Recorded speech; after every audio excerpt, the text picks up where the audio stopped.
to build consensus. We'll continue to study. We'll continue to figure out a way to get to the future with the remaining parts of the corridor going to the north. Mr. Kuhlman.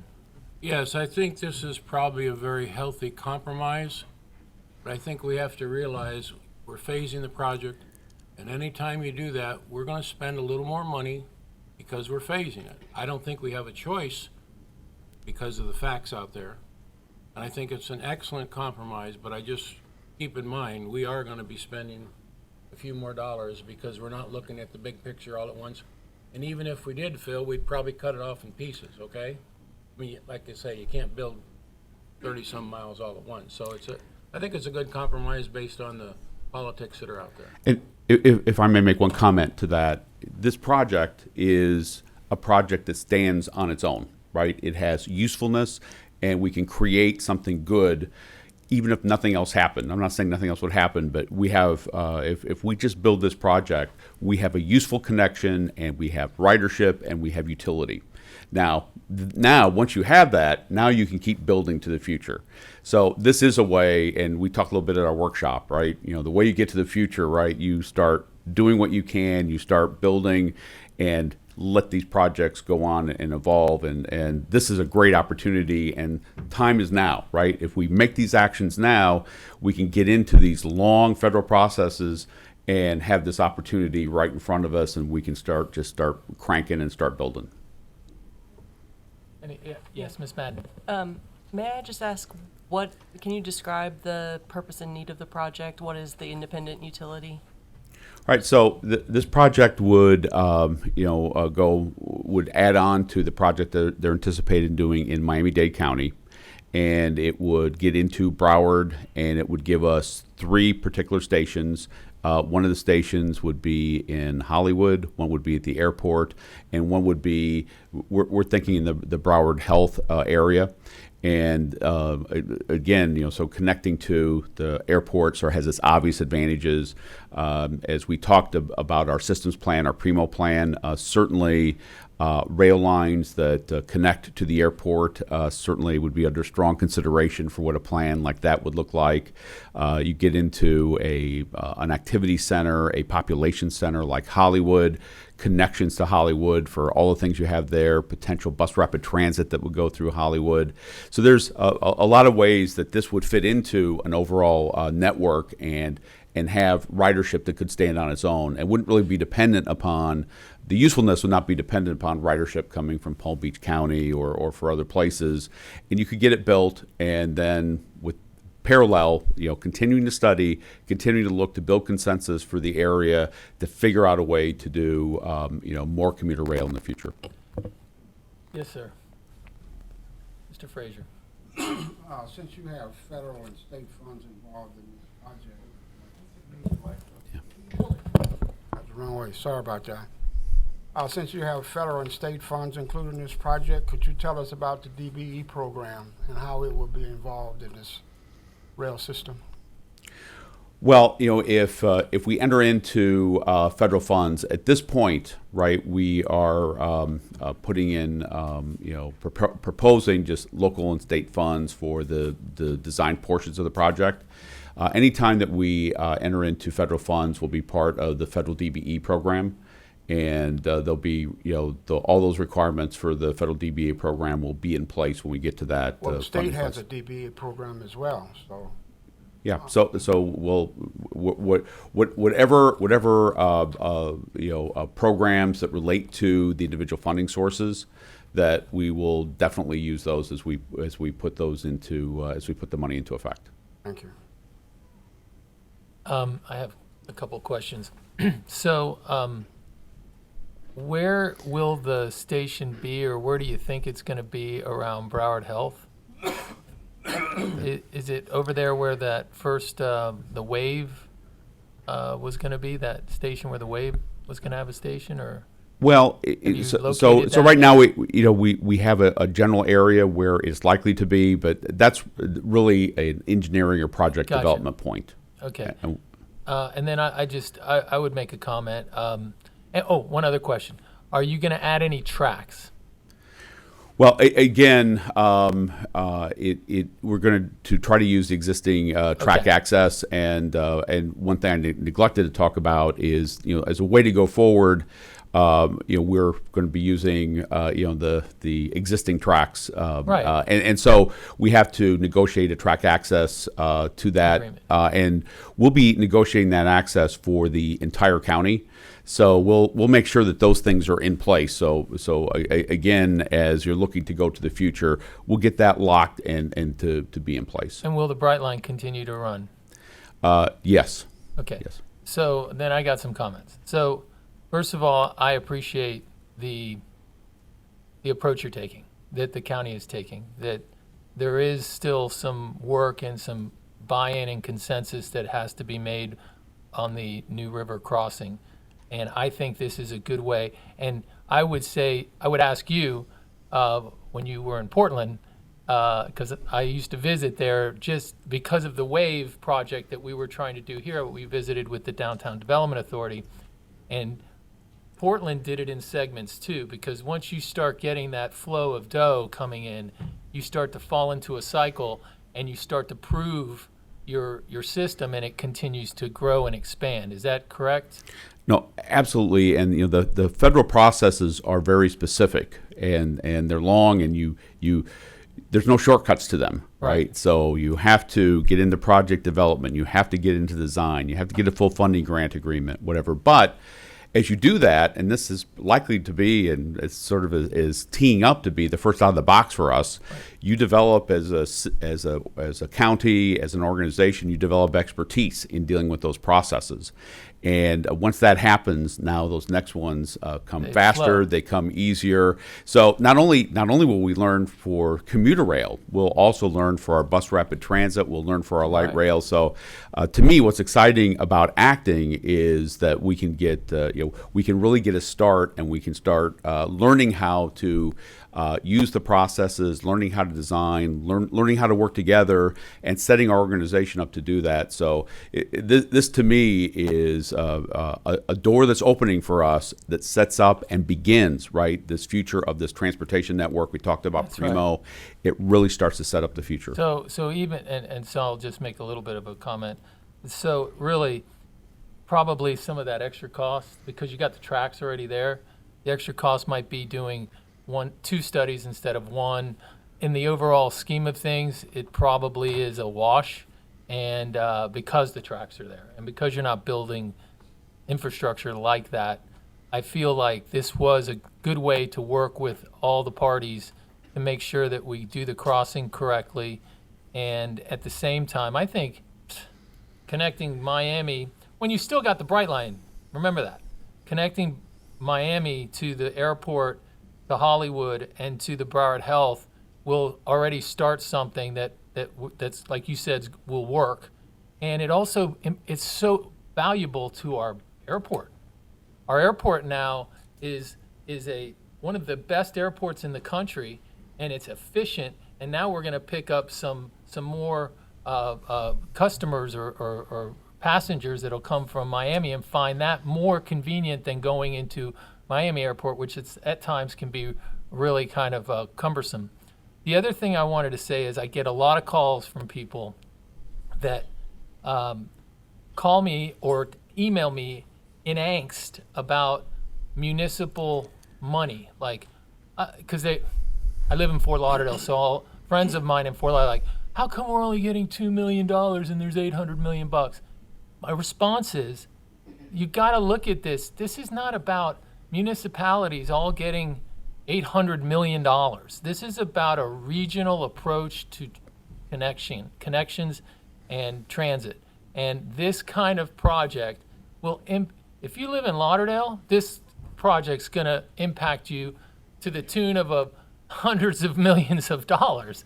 So, and it's going to happen throughout the county. So some of these cities, or people that live in these cities, that think that just these small projects that the cities are doing in their neighborhoods are minuscule. Well, the overall county system is not minuscule, and it has to be connected. Otherwise, it's a waste of time and a waste of money. And I kind of look back at the way we tried to do it the first time, where we were going to split it up amongst the cities. That to me would have been a disaster. And I think that for people that are listening, or if there's anybody that's just a average Joe citizen that doesn't really know what's going on is we're trying to connect to Miami, we're trying to connect to Palm Beach, we're trying to connect to Orlando, we're trying to connect Pembroke with Pompano, okay? We're trying to get everybody connected so that they can move around this county and feel like it's not an arduous hike up a mountain, which is what it has been for a long time. And this commuter train and the other stuff that Primo is talking about doing is the kind of stuff that's going to make us the world-class county that we want to be. And we're going to have a variety of options. So, and I got this, the reason I'm going off like this is I got a text yesterday telling me how the surtax is a waste of time because Fort Lauderdale only got $2.4 million. I'm sorry, but Fort Lauderdale is benefiting, along with others, in a much bigger way, and I hope that they will start going onto our portal and look at our map and see the benefits when you overlap it that all the cities are getting out of this. So I appreciate this, and I think this is a great investment here, this commuter rail. Thank you. Any other questions or comments? Sorry I went off, guys. Okay. Thank you. Appreciate it. Is there anything that we have to vote on, or, okay? Or are we going to do that? Okay. Okay.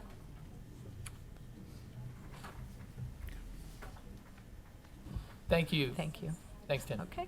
So I'd just like to remind everyone of the statutory requirements in terms of eligibility and how the surtax proceeds can be used, and they can be used for planning, development, construction, operation, and maintenance of roads, bridges, and fixed guideway systems. And the proposed commuter rail project is a fixed guideway system that is eligible under 212.055 Florida statutes. All right. Yes. Okay, and the motion for action item 2 would be a motion to approve as statutorily eligible the proposed project and expenditures in the not-to-exceed amount of $13.15 million to support the PD&E study of the Broward commuter rail project locally preferred alternative. So moved, Mr. Chairman. Second. Thank you. Is there any other discussion on this motion? Mr. Smith? One quick question. Who's actually performing the study? Do we have outside consultants, or is this a county endeavor? So the study will be led by the Florida Department of Transportation with consultant help, like that, and then we'll definitely be in partnership with them, and there may be some actions that we and our consultants play as we go forward on specific items. But the lead is going to be the Florida Department of Transportation with their team.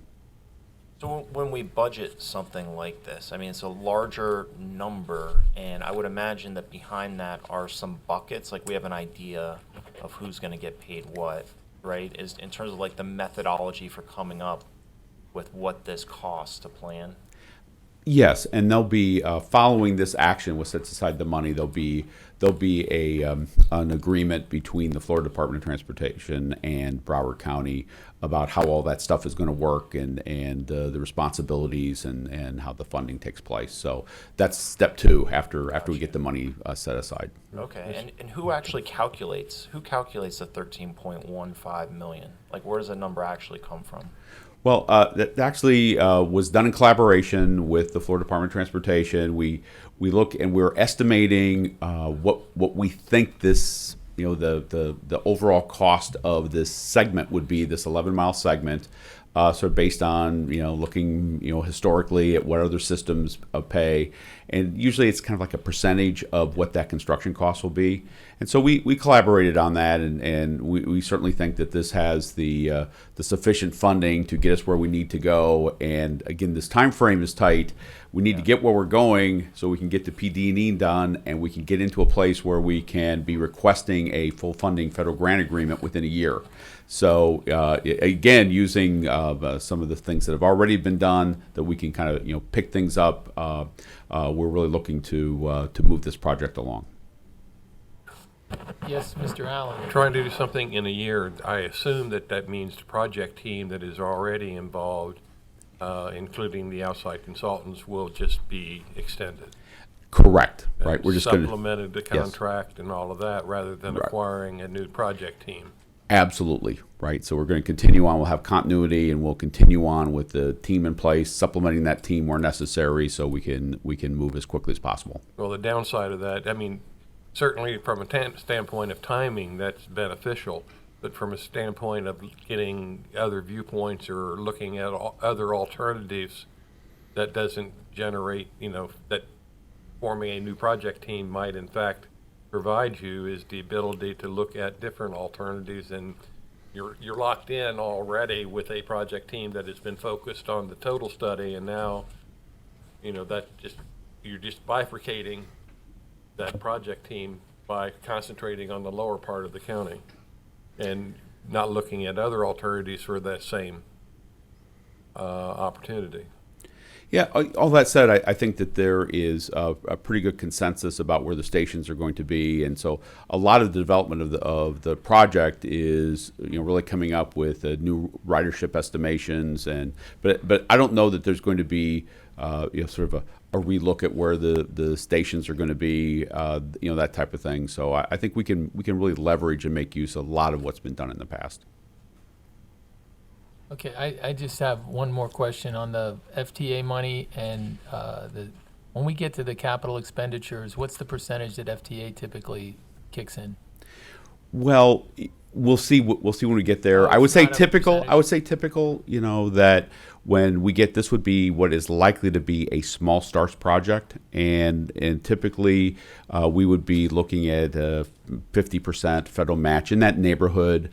The state has always been very supportive of these projects, so we would, if the federal government shows up with money, we would expect that there'll be funding from the state, and then a percentage that would come here from the surtax. And as we get later on, when we talk about our future budget for BCT and light rail and BRT, you'll see similar percentages that we're at least planning for. Right? They're not guaranteed, so you have to make an agreement with the FTA, and you have to have a full funding grant agreement, and that's going to define what those numbers are. But for planning purposes, I think we have a pretty good understanding of at least the ballpark that we're going to be at. Right.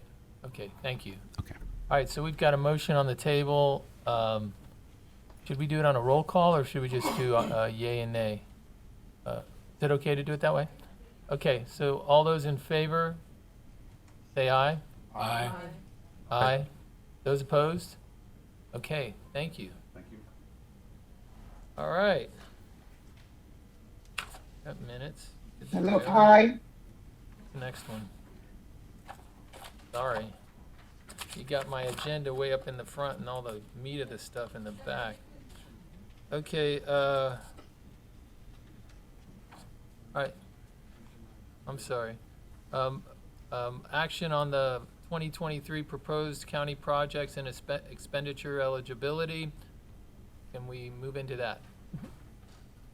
All right. So just as we did last year, what you have here is a motion statement that includes the amounts that are in the county's recommended budget in the various categories, both for transit. This was just the way that it was presented to you, only with the details, so this is the rolled up.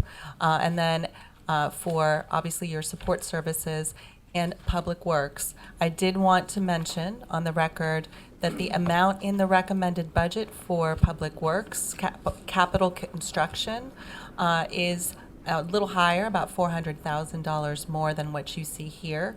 And that the recommended budget book also did not differentiate between design and construction requests. Before the county commission acts on the recommended budget and it becomes adopted, those things will be corrected. So you are acting on the correct amount and the correct amounts for both design and construction.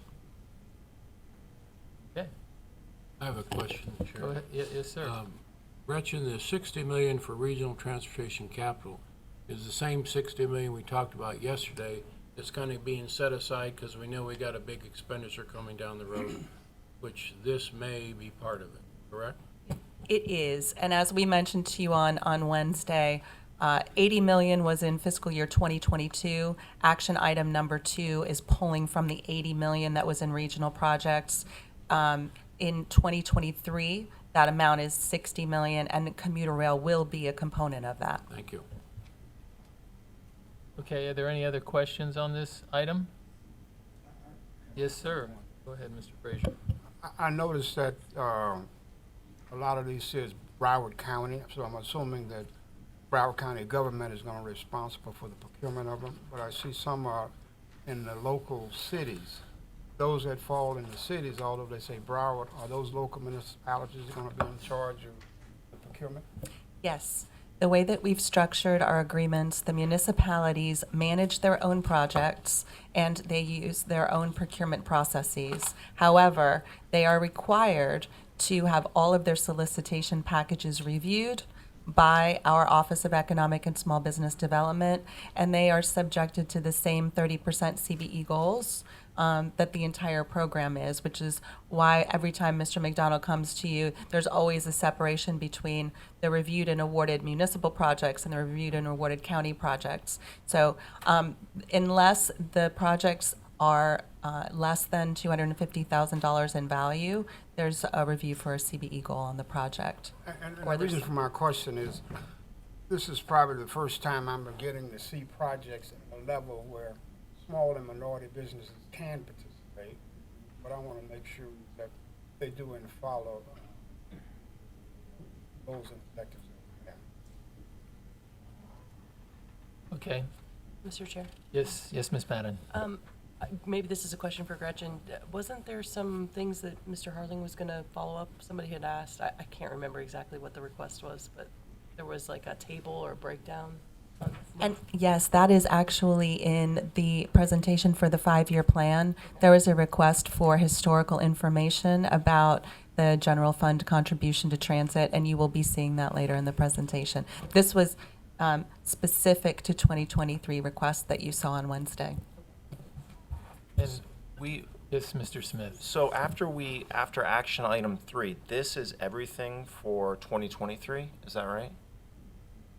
So in other words, after we vote on this and then we get into the 5-year plan, but this, when we vote on this, is going to cover basically the whole budget for 2023, is that right? Okay, just making For the sure county. first that I understand that. It's everything. So you'll see municipal community Okay. shuttles, All right. both existing and expansion, Municipal as well projects. as the municipal projects, which included the capital projects and the 3 rehabilitation and maintenance projects that we showed you on Wednesday. Because Yeah. we had this whole discussion about the marketing and external facing, and that we're going to kind of phase that up as we go, which I understand. But as this stands now, this would all be within MAP and supportive services. If we're going to do any kind of branding, external facing things, that's all in that number. Yes, and when we brought to you the 5-year plan for public engagement and outreach activities that included, videos and trying to do a website, a standalone website off of Broward County's website, we brought you that plan and we walked you through all the various aspects and to make sure that it was responsive, because this is something that you all have asked us to do, and so we always want to check in with you periodically and make sure we're meeting your needs and we're getting the services and the messaging out there that you would want. When we gave you a very detailed explanation for each of those 5 years, that's how we budget, and the Office of Management and Budget creates a base. So that base budget was established in 2021 when we brought you that 5-year plan, and then it just stays in our budget. Nothing changes. Unless there's a change, and then of course we have to bring it to you, because any new proposed project or proposed expenditure has to come to you. So did we, like on the MAP administration and support services, do we see a detailed planned budget for the year every year? No, because it hasn't changed, but I can certainly bring that to you if you'd like. Absolutely. I think that gives the board an opportunity just to refresh and feel like they're getting the info and feeling transparent about everything. Sure. So I think that would help, and that would probably answer some of the questions that Mr. Smith so. had. And And then I would also say that, once again, here we have, we've got transit capital that we're about to invest in, transit ways, infrastructure, regional transportation capital. We've got micro transit and late shift for folks that work late hours going to work. We've got municipal shuttles. We've got all kinds of stuff in here. And yet we focus so much on these smaller projects that are going on in the individual cities, and people lose sight that every single one of these are probably touching at least 10 or 15 cities every time we lay something out. So I think we need to do a better job of getting that message out of who we're touching when we spend $60 million on regional transportation capital. I think they need to understand that whatever city we're talking about, you're not just getting what we dole out to you for your surtax projects, but you're getting so much more. And I think that there's a lot of people out there in the marketplace and in our community that don't understand that. And I'm not talking about city commissioners and lobbyists and consultants. I'm talking about people that live in a house Just in a regular neighborhood people. that just don't know what they're getting.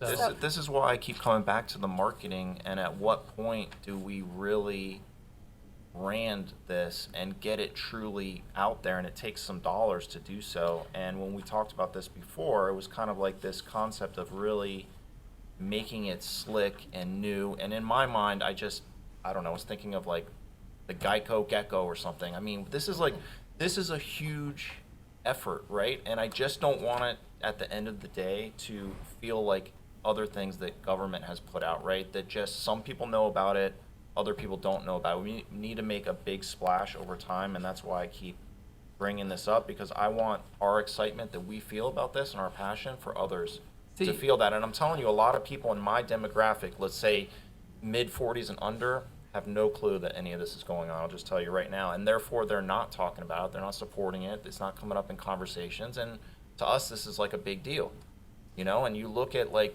you guys mentioned, like, okay, these meetings are getting good hits on YouTube. That's like 80 views.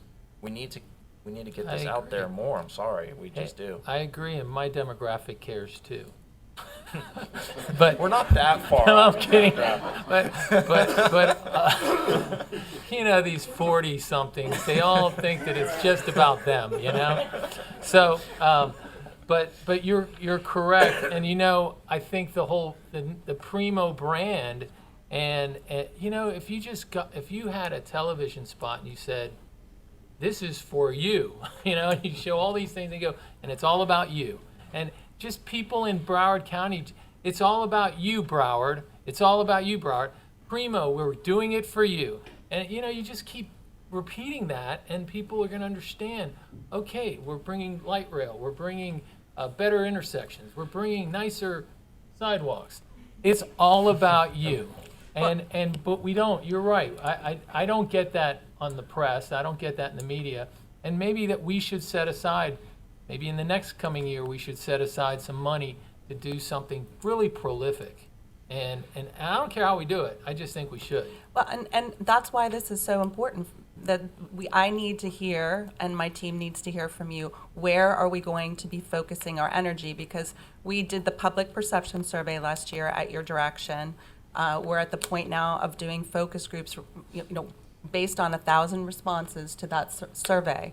If you all want us to do targeted advertising, we're absolutely more than happy to do that. I want to point out, because I think it's also important for all of you and for anybody who's listening to know, Transit has a full department for marketing.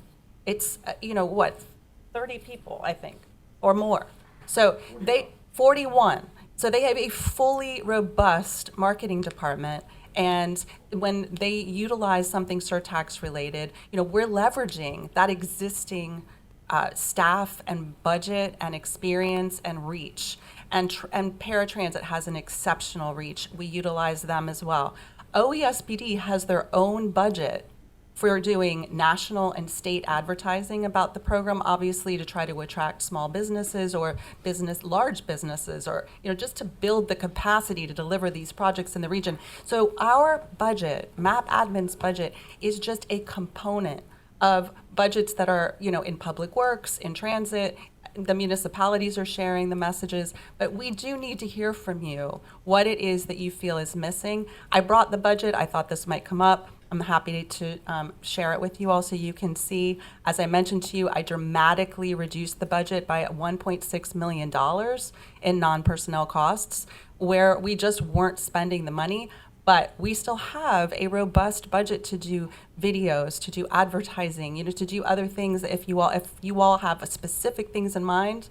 And obviously, as I mentioned to you on Wednesday, when your new space is finally done and we do a big groundbreaking and it's a public engagement space with hopefully AR and VR and three-dimensional videos and a way to really tell a compelling story about what this program is doing for everyone.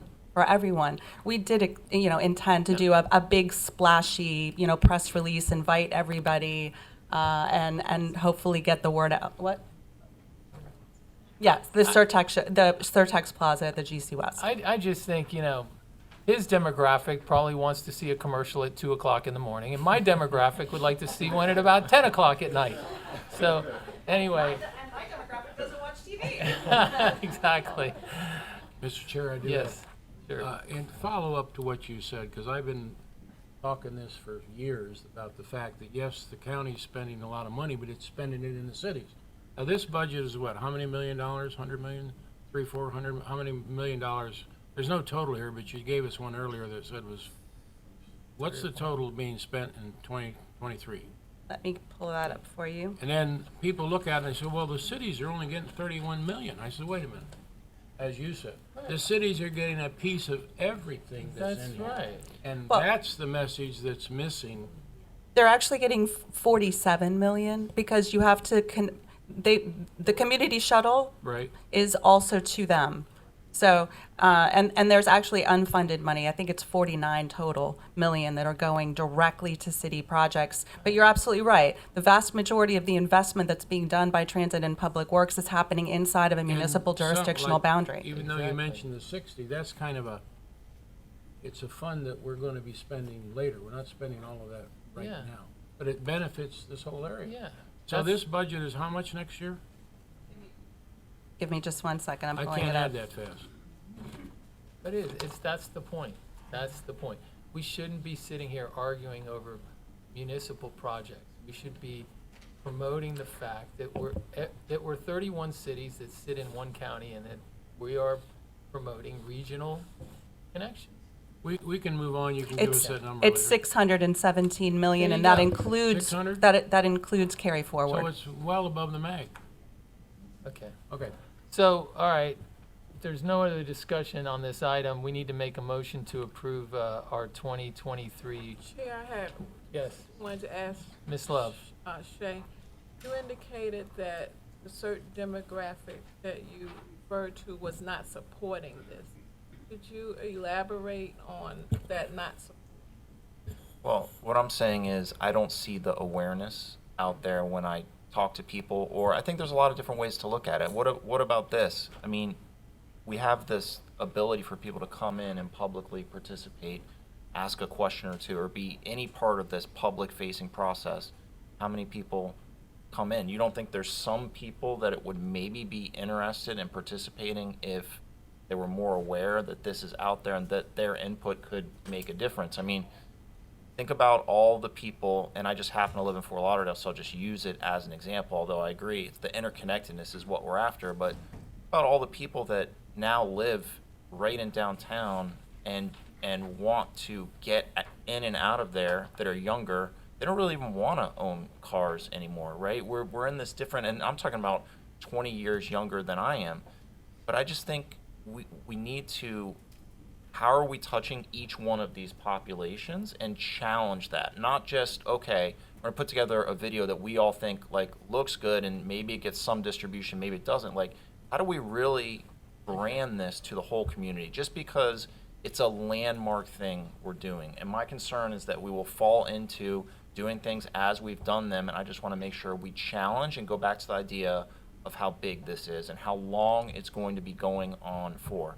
I mean, even to have like a group of younger advocates or something, just like stir up the pot. I mean, when I was doing this with the advocacy at the city level and started Bike Walk FTL and was just passionate about that, I mean, there are younger people that just need to hear that spark, right? And so that's just one way I'm thinking about this. Same could be said for maybe the older population that is retiring and they want to it just doesn't seem like we have a ton of even public input. Just from that alone, I would say people are not super engaged over something that is this big. So, Mr. Good Chair, point. may I? Yes, you may I? may. Okay, I'd just like to respond. We obviously had 2 years of a pandemic. Okay, so I want to let's start there. I don't think okay? anybody's throwing any No, blame. not or, at all. And I think don't we're just talking feel about even how slightly incredible we defensive are. about it. I just want you all to understand that there were things that we had planned that we weren't able to do. Our team goes out to schools, goes out to universities, goes out to festivals. I mean, we're there at night. We're there on the weekends. As Tashana mentioned, she just did the Black Chamber of Commerce event with Sandy. We are there. We are showing up. And we're just a tiny team of 12 Right. people. So we have to leverage other resources. But, outreach is happening through transit. Transit, their team does tons of outreach. And every time we do a public works project, we're doing outreach. And, obviously, as we do more and more of these huge projects that are related to Primo, there's a required community public outreach. But we will continue to do more and more. And as I mentioned to you, the next step in that public perception survey, where we've gotten input from 1,000 people, is to do focus groups that are representative of this community. Aged demographics are important. That's why we're using an application process to make sure that we're hearing from the broadest possible array of folks about what their needs are. And we want to be able to come back to you at your retreat with those preliminary results and ask you what you think the best approach for next steps are. So this is really valuable to us and to the team to hear about what is important to you and what you want us to be focusing on, and I appreciate it. And it's kind of like making a soup. You start with water, and then you put bouillon, and then vegetables, and then the meat. You just handed us a bunch of meat, and we're like knowing now the soup looks like it's going to taste pretty good, and we want to serve it up, right? So I think it's been a process of now we got something to sell. It was hard to sell anything a year ago or 2 years ago because it was just getting going. But now there's some serious stuff, and the connection, the commuter rail thing it can happen like that. So now not only will we promote something, but it'll actually get online quick. So that, I guess that's why we're all getting excited, and it has no reflection. I know exactly what you guys are doing, and you're doing it right. But at some point, we're going to be able to ramp this up. Yeah, I mean, what really, the genesis of the comment, to be clear, was just looking at all of this and thinking, okay, this is comprehensive, right? And where is the marketing piece? And it's as simple as that, because there's so many dollars, and I just happen to think that if those dollars are spent the right way, the ROI is huge, because a lot of this, I mean, keep in mind, we're here representing the taxpayers, the county residents that are paying for this, and they need to know. And the ROI on that is absolutely, could not be larger, because we need to make sure we're engaging and people are supporting this and talking about it. We might even want to consider when we get to, and this could be for the retreat, but when we do get the office built and we're using that for meetings, we might want to look at what hours our meetings are at so that more people from the community can actually attend. So that may be part of what we think about. And how do we connect them to us? All right, this is good stuff for the retreat too. And Hello, can I make a comment, please? Oh, yes, Ms. Pennant. Good morning, everybody. Good morning. I think, a lot of our cities really need to be part of the marketing arm of this, because many of them are benefiting from these dollars. And that might be the next step for us in terms of making this collaborative marketing strategy work on a broader level. The surveys are being done by the county, but some of these cities should be engaging their chambers and whatever other entities they have to help market the impact that the penny tax dollars are having in their city. To your point that you made earlier too, the fact that when we do a project, it's really impacting other cities, and I don't know that they're celebrating it as much. So that's my recommendation. That's an excellent point. And Ms. Pennant, we did a big marketing and training event for municipalities that we actually made a presentation to you all about last year.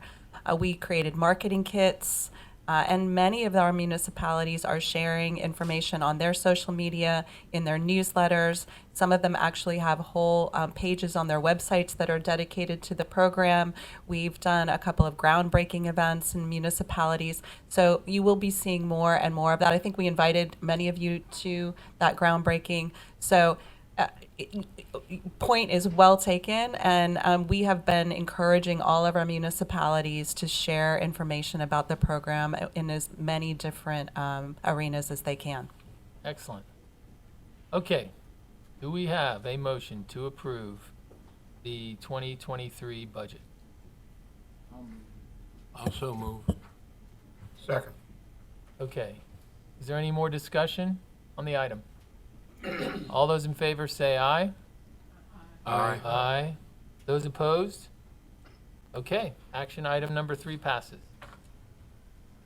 So the next thing is the 5-year plan, correct? Thank you. Thank you, Mr. Chair.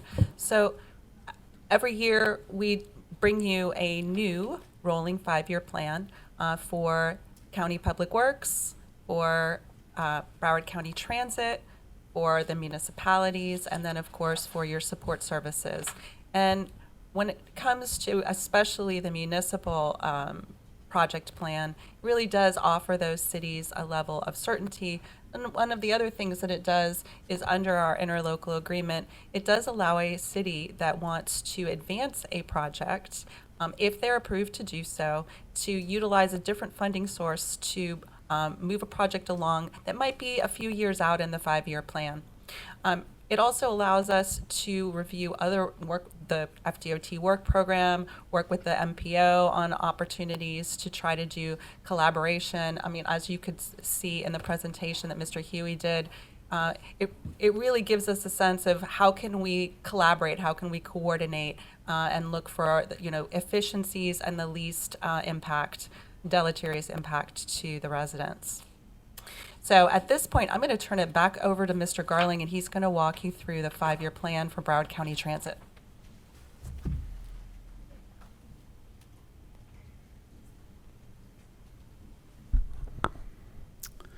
Okay, so now we'll start looking at the 5-year plan. So some of this we already previewed at our workshop the other day. So this is just going to be kind of laying out the numbers. So I think this is important to look at the big picture. So we see over the 5-year period that we've kind of got 4 categories that we're going to talk about today. Transit ways, these are these high capacity transit projects, the light rail, the BRT. Transit, mostly going to be our rolling stock, the vehicles, infrastructure, our buildings, facilities, both for customers and for operations. And then Intermodal Center, Government Center East, so we'll have some discussion about that today. So when you look at what we're projecting for the surtax, over 5 years, 23 to 27, we're looking at over $1 billion of capital investment. So we really start to see the sort of the fruits of this planning and our activities start to kick in. And one of the things just to put is this, and we just talked about this with Commuter Rail, we're projecting support from the federal government and the state government on those LRT and BRT projects. We're going to get into the real detail of that, but in aggregate, we're projecting budgetarily over $700 million of leverage and support for those types of projects. So when you put all that stuff together, it's close to $1.9 billion that we're hoping to be able to obligate in the next 5 years. So as we come out of COVID and we start, we really start to get to work to earnest, we've got a pretty expansive program. So this is just quickly some highlights, and we'll get into more detail.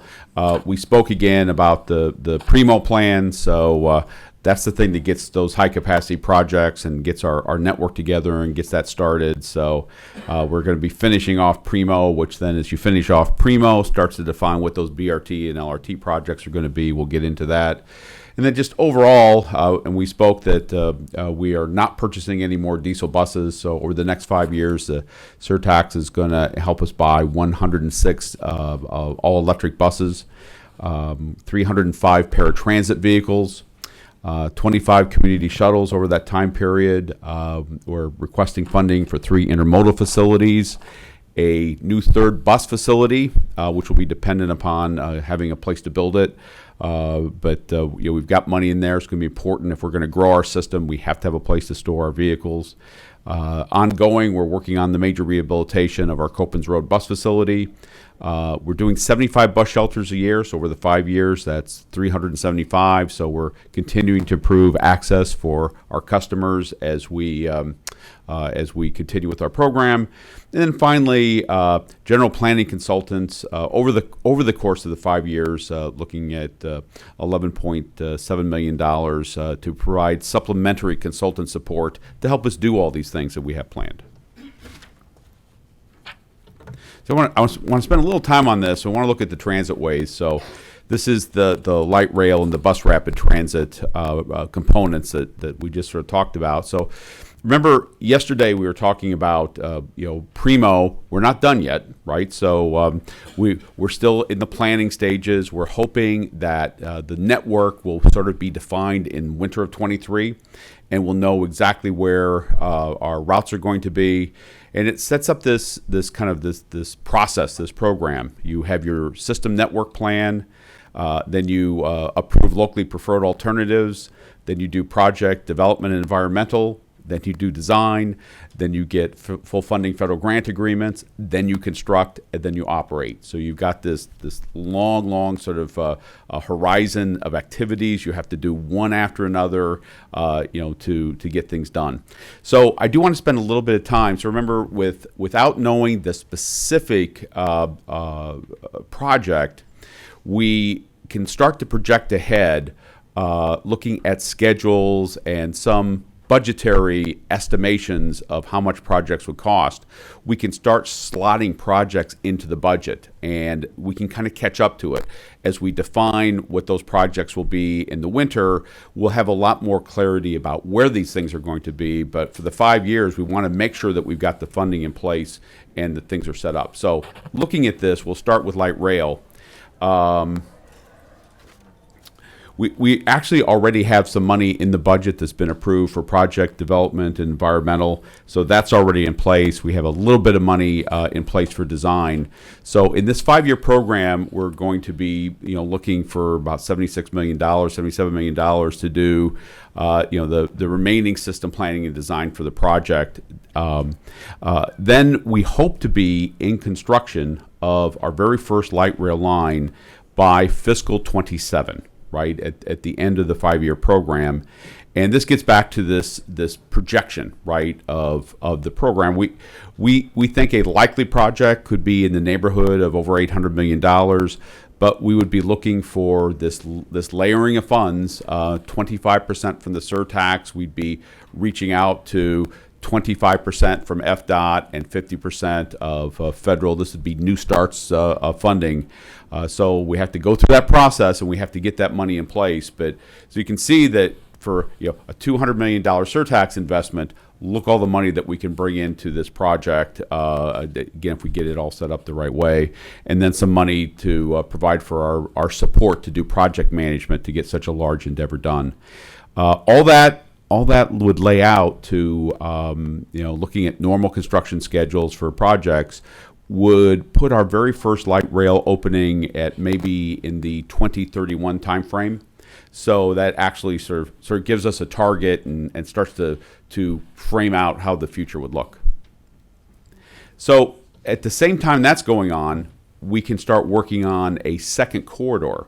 Again, because we've got all these lead times, we would be looking for project development and environmental funding in the 5-year period, getting the design initiated. This would maybe lead us to a project construction start, obligating monies in the next 5-year program around 2030 for the continuation or start of a second project, and potentially then the operations of a second corridor hitting in maybe in the 2034 timeframe. So as you start looking ahead on light rail, we're really talking about obligating funds in this 5-year period to get the construction underway, opening up service in the next 5-year period, and following right behind that with a second corridor project. So in the area of bus rapid transit then, bus rapid transit, we actually we're hoping to be moving that along faster. We've again have some money for PD&E already in place, and we have some previous design monies available. So we're looking for an smaller additional amount for design of $1 million. Again, construction for this project, a bus rapid transit project, again, which would be creating maybe some dedicated right-of-way, traffic signalization, some very nice stations along the way, vehicle purchases and the like. We're looking at a project that would maybe be in the $87 million range. And again, we'd be looking for what would be called small starts money with that same kind of leveraging of FDOT and FTA money. We would be looking to get into the first year of operation of that service, construction starting in 26, first year of operation of that corridor in 2029. So that would be one of the very first things that we would get going and moving with. Again, back in this sort of overlap idea, we would then start working on a second corridor. Again, we have a little bit of design and project development money already in place. We would be looking at, mostly the designing during that time period. The construction money would be in the next 5-year period. We would start construction in 2028 and would try to be in operations by 2031. And then finally, at Corridor 3, we would just, in this 5-year period, have a start at that project development environmental that we've talked about. So if you kind of look where we are, we would actually be able to start construction on a light rail line. We could start construction on bus rapid transit and start working on the design and the preparation for a second light rail line and have some level of design and project development of 2 additional BRTs. So it's an aggressive program, and we've talked about how we kind of set up this sort of synergy of kind of rolling along, that once we get things started, that is the kind of program we can have in place. So this year is going to be important as we set that primo plan, as we set what that network will be. This would be the way to make it come to life. This would create the funding over the 5-year period that would get us where we would need to go. And Mr. Chairman.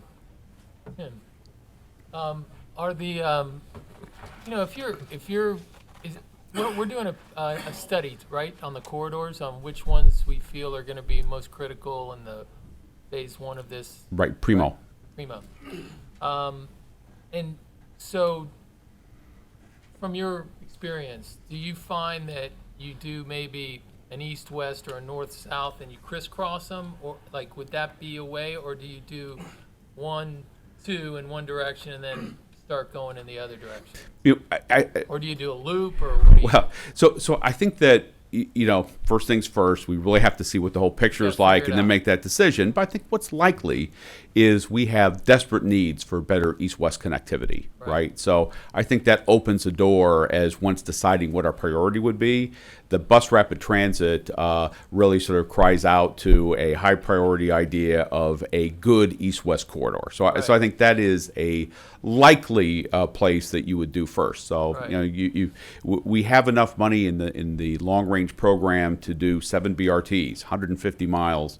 So that's what we're trying to set up in the plan. So we're just kind of getting those things started right now. So we can have one of the best bus rapid transit systems in the entire nation. Many communities have one line, maybe a second line, but we're really talking about getting coverage across the county. So I think that's going to mean north, south, and east, west corridors, right? Right, And right. and you can think of these main corridors that we have, the busiest corridors where there's the most development. I think those will all be sort of obvious about where they Yes. go, and then you'll be picking the right one. So I think a priority for east-west will be the thing to do, and then you've got to start looking at, well, what's the first light rail project, and then you've got to start thinking about how you kind of phase and put all those together. Thank you. Okay. Other Chairman. questions? Mr. Allen? Going back to our previous discussion about, the people seeing the impact of what we're doing, and it's hard to get somebody's attention and focus on, we're going to do bus rapid transit or we're going to do light rail, but these projects aren't going to show in a benefit to the public until 2034, not 2025, where some of the stuff may be even getting under construction. So, we talk about these are great plans, but yet people want to see something today. And so that's part of the communications issue that we have is that, we've got these great plans, we've got the money, but we don't expect that because we've got to study it, and we've got to study it, and we've got to study it. And we've got these federal programs that require environmental reviews 5 times over, all of which goes to impact when you can deliver something that you have promised the citizens that you're going to deliver. And that's one of the major communications issues. The question is, though, you're doing the Primo study, you're going to be looking at what corridors are beneficial to light rail or bus rapid transit or whatever, but we don't know what those projects are, but yet you're throwing out budgets of 300 or 700 or $2 billion or whatever. What's driving the budget? Is it that's what is available that you built from the ground up, saying, well, we want to do a project here and it's going to cost $1 billion or it's going to cost $300 million here? Or do you have the defined project that says that project is going to cost us? In other words, what is driving the cost? Is it the desire to do something, or is it a beneficial result to the citizens of Broward County? So, so as right now to create the budget, so we're looking at 2 things. The first is the schedule, right? So we're laying out when Primo ends, when we can get into project development, when all those things lay out. So that kind of defines the time that we can spend money. The amount that we spend as we build the rest of it, we're just making some estimations on how long these projects will be. So we're using mileage estimates, per mile cost type things. So these are broad placeholder numbers. I think overall, when you look at these projects, there's a lot of consistency in overall project costs. The devil's always in the detail. Those costs get refined as you actually get into the design and the development. So I think for this purpose, I think it's important that we make sure that we're starting to set aside money and program it. I think we'll see a lot better where we're at next year when we actually have projects that we're picking. We'll know exactly what mileage each of those projects will have, and those costs will start to get refined. So I would not expect, so these monies, we're really just trying to hold money, set it aside. We're also trying to plan for the size of our workforce and all those things that we need to build those things. We need to have a path on how we're going to get there. So we need to know what year we're going to need money, what the approximate amount of money we need, and then each year that we come back to you and we go through the process, we'll have a greater refinement. Project development refines the numbers, design refines the numbers. Then we hit our construction, and ultimately at the end of this, we're going to be coming to you for operating funds. So I think that it's important that we just not leave it open-ended. It's important that we start to try to accept, because we've got the program is significant. You're talking about over $1 billion of LRT and BRT that might need to be obligated in the next 5 years, that we just start to speak for it, that we hold that in place and then refine it as we go through these various processes. And just to preview a little bit, this is just bus, rapid transit, and light rail. We have other plans of things that we can do now, right? We can improve our regular service and do other innovations and things in the meantime while we're trying to get these really kind of community-changing projects implemented. He sounds like a developer. What? Estimates and future, and we're going to come back to you and ask you for some more money. Sounds like my pitch half the time. Go ahead, Shay. Thank you. So as we look out 5 years, and we talked about this a little bit on Wednesday, but I want to bring it back up as I think it's important, and I'm sure you're thinking about this already. What are our targets in terms of ridership, right? We're putting a lot into buses, and I think some of that does, I agree with what was said the other day. It's sound logic. You need to put the buses where people will use them, right? And you need to fill in the grid, and I totally get that. I just think we also need to take into account kind of the perception issue that we have in South Florida related to bus transit. I mean, it's an obvious thing. Like if you're in San Francisco, you're somewhere else, hey, how do you get to here? Oh, you hop on this bus. It's just common. So I just wonder, what are we doing to innovate in that area? And I'll just throw something out there. I mean, what do we have pilot programs, test programs of routes that are visible that we can get different types of riders on? I kind of mentioned this group of people that are living closer in, that are not wanting to commute as much. I mean, are we targeting those groups with information? You mentioned that there's a 30 or 40 person marketing department. So I just want to make sure that we're thinking about that. And I think that we really should have a goal for ridership when we're talking about 5 years out, let's say. So let me answer that kind of in two ways. In the first way, let's talk about these big projects, the bus rapid transit and the light rail. So part of the development of each one of those projects is a ridership estimation, right? And so part of how we pick those lines is where it's going to have the most ridership impact. And part of how you look at it is actually, back to development, is where's development likely going to be, and what will it grow into, and what are the possibilities and the opportunities to project over time. So obviously those corridors that will have the greatest opportunities for ridership are the ones that have the best opportunities for bus rapid transit and light rail, right? And then we move back to the rest of the network, right, the rest of the system. And so we are actually getting ready to embark on a COA, a route analysis of our entire existing system. And I think that we've got to try to get an understanding of origins and destinations and where there are riders and trips that we can mine. And how I look at public transportation, people travel where they travel. They travel now. So the question is, as a public transit provider, you have to capture part of that market, right? You have to get people out of their cars, and you have to get them out of their cars by providing a service that serves them. So that comprehensive operational analysis, looking at our current system, I think will help start to redirect at least some of our existing services. And as we come back and add services, we'll talk a little bit about how we're going to look to add to step up our service. And I think that the perception of bus in this area, I think is somewhat unfortunate, but I understand it. I think that we have traditionally underserved the public in providing public transit services. We just haven't had enough of it for the size of our community. That is the very reason why many of us wanted the surtax, right? It's that we looked at the size of this community and there just wasn't enough bus service, there wasn't enough frequency. Nobody who was rational was going to, take a 2.5-hour trip to get to work because the buses just weren't that frequent. So what we have to do is we have to build up the system from where it was into something that's useful.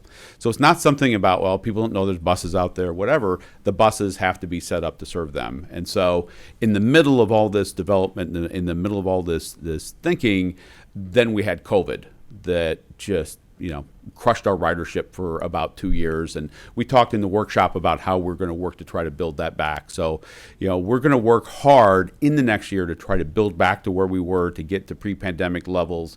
And then we have at least plans to start to add those service in over the next few years. So the bus rapid transit, the light rail, high capacity, that starts to address moving a lot of people. And then as we come back with this COA and we add services, really starting from 24, 25, 26, and 27, additional bus service, then we're hoping to start to see people come back to the bus system and start to get use. As we put those plans in place, it's kind of hard to estimate ridership until we actually have the plans in. Once we have the plans in, we know corridors, we know the frequency, we know how many buses, we can get into a clearer estimation of ridership. The reason we're here is to serve. The reason we're here is to maximize our ridership. That's what everything here is set up to do, and that's what the plan is looking to do. It all makes perfect sense. I mean, it's kind of like you build it and they will come type of approach. But what about, what will we do to change the narrative at some point? And I'll give you an example. I didn't know we had an app that you mentioned on Wednesday that you can see the buses coming. That's pretty cool. I've never seen a commercial of someone walking out of their apartment and saying, "Hey, cool, the bus is right here. I'm going to hop on it." So I don't know. I just think at some point it's another opportunity, I hope, to maybe garner the interest of other participants as opposed to just those that were there. I get the concept, you have to build from that base, and it makes sense. But I just want to make sure we're thinking about that. That's all. Go ahead, Ms. Castillo. So this is one of the things that I'm most excited about for the Surtax Plaza and for us to also take out to schools and kids and even college-age students is we are trying with transit and with our public works partners to come up with really engaging types of, like when I was talking to you about AR and VR, ways of teaching people how to utilize the system, teaching people in a fun way. So, how fast can you get from point A to point B using these three, you can get to pick your type of, but it's not a vehicle. So you can walk, you can take a scooter. How do you actually put your bike on the front of the bus? How do you pay? How do you use the MyRide app? That's one of the things that we're trying to get into that Surtax Plaza and then onto tablets so that we can take this out to schools and have people learn about and see actual fixed route and bus rapid transit like in a virtual space. How does this work? How does it integrate into your community? And in the long term, trying to work with transit on showing the way that light rail might be able to integrate, without creating a lot of disruption into a neighborhood in an AR, VR, 3D type of environment that is really appealing to a younger generation. So we've been talking about that for a while, and we're hoping that we can get that done before the Surtax Plaza is open. Well, the other thing is there's a term called choice riders, and that's what you are. You're a choice rider. You have the wherewithal financially to not ride a bus. You love convenience. So you don't want to even wait 20 minutes for a bus to come to a stop and take you there. So the answer is the rapid transit is going to be, say you lived in an apartment in Plantation on Broward Boulevard and they had a dedicated road with really nice buses that feel good, nice stops that you talked about building, and that it goes through the lights like that. And now you're assured that you've lost no time, okay? Or if you live in downtown Fort Lauderdale, this is how Gretchen and I got to know each other. We were trying to build a loop around downtown with a light rail program because some people like you say, I don't even want to walk 4 blocks from 4th Street in Flagler Village to Los Olas Boulevard. So you get in a car and you pay $4, or you park over at the Greenwise illegally, and you come out of the Greenwise and you go to. But the truth is, we got to get you to not choose to use your car. It has to be super convenient, especially for your demographic. Let's be honest, and then. But at the same time, the ones that are non-choice riders, we got to serve them better. Because right now, because I can tell you from riding a bus, there was always that one time when there was something wrong with the bus that was going to connect to the drop-off where I was getting off. And I was sitting there for 25 minutes, and then I started walking home from that one bus stop. And people that can't choose shouldn't have to be left with that situation. And that's what we're trying to fix. But choice riders are going to require light rail. They're going to require rapid bus, like 16th Street Mall in Denver. Yeah. It is a dedicated road with regular buses, like a Los Olas Boulevard. It probably goes about 12 blocks. Everybody's on that thing. I don't care if you're where you come from. Everybody's on it because I know another one's coming in about 25 seconds. And so it's all about convenience, and it's all about getting the choice rider, and that's like step number 2. That's going to come with the light rail. Brightline already does that for choice riders. I ride it all the time. So right? I mean, it's kind of that way. There's 2 different riders, and the only thing I could say that would really step you up a little bit is maybe if you lived in downtown, if Fort Lauderdale created the Lauderdale Trail and scooters could move faster, because young people like to be free, they like to move around fast. But other than that, I think it's going to come down to the rapid bus, which we're trying to do, which is easy to plug in, and the light rail. I think that's going to be the thing that gets us over the. Yeah, I do, but I'm sorry. Did it again. I would just to kind of finish that conversation, to me in transit, it's the old marketing mix, right? It's product, price, and promotion. So price, we're good. You can't have a cheaper way to get around than transit. But promotion, there's no amount of promotion you can do on a service that is infrequent, that doesn't serve people. Product is everything. So part of getting to that future is you have to have a product that people will see value. They're rational. People will use what's usable to them. That happens across the country. So there's nothing special here about people that won't use the bus, right? And, the issue is we never provided enough service. It was kind of almost like a social safety net. Sure. We're working on things like express buses. Now all these products that we're talking about coming up that we can actually meet those things. So, I think we'll get there. I also, just a quick thing about our marketing department. We have some really bright people in our marketing department now working on social media.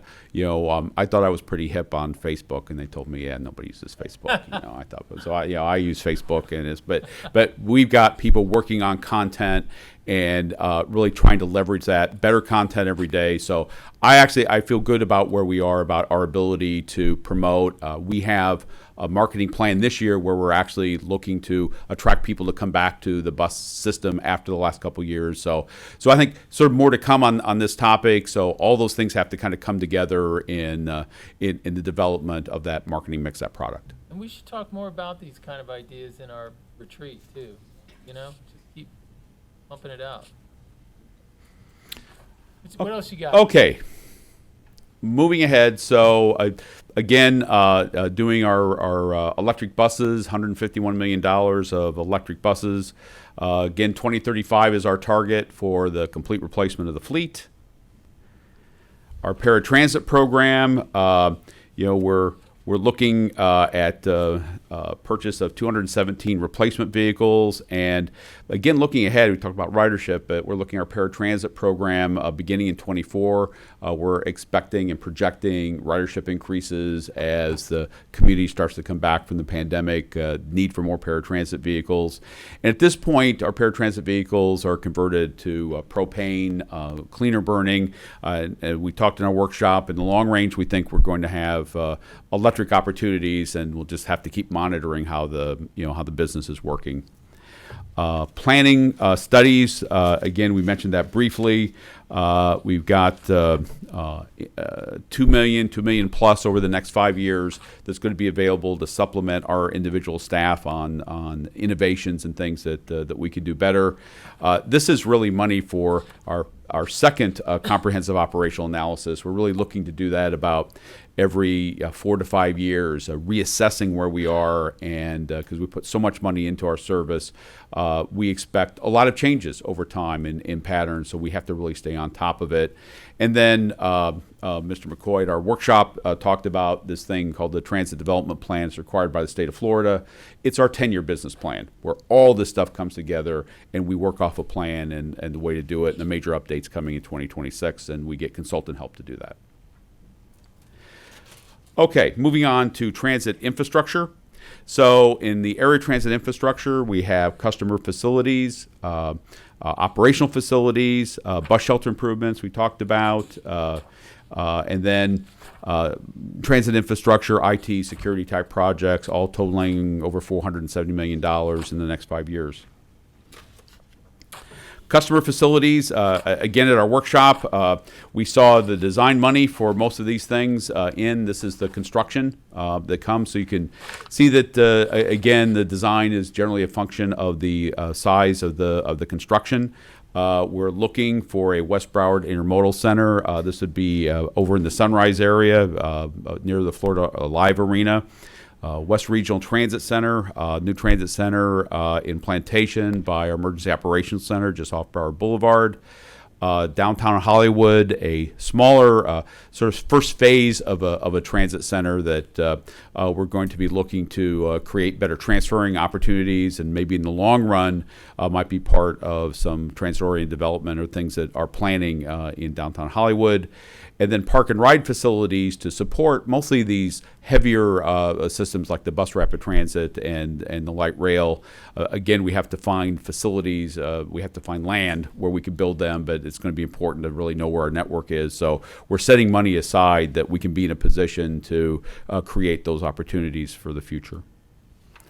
Operational facilities, again, we talked about Copens Road at the workshop. This brought in over $17 million of federal funding to help us. The fact that we had surtax money to provide a match for that made those federal funding opportunities possible. $97 million for a third bus operations facility.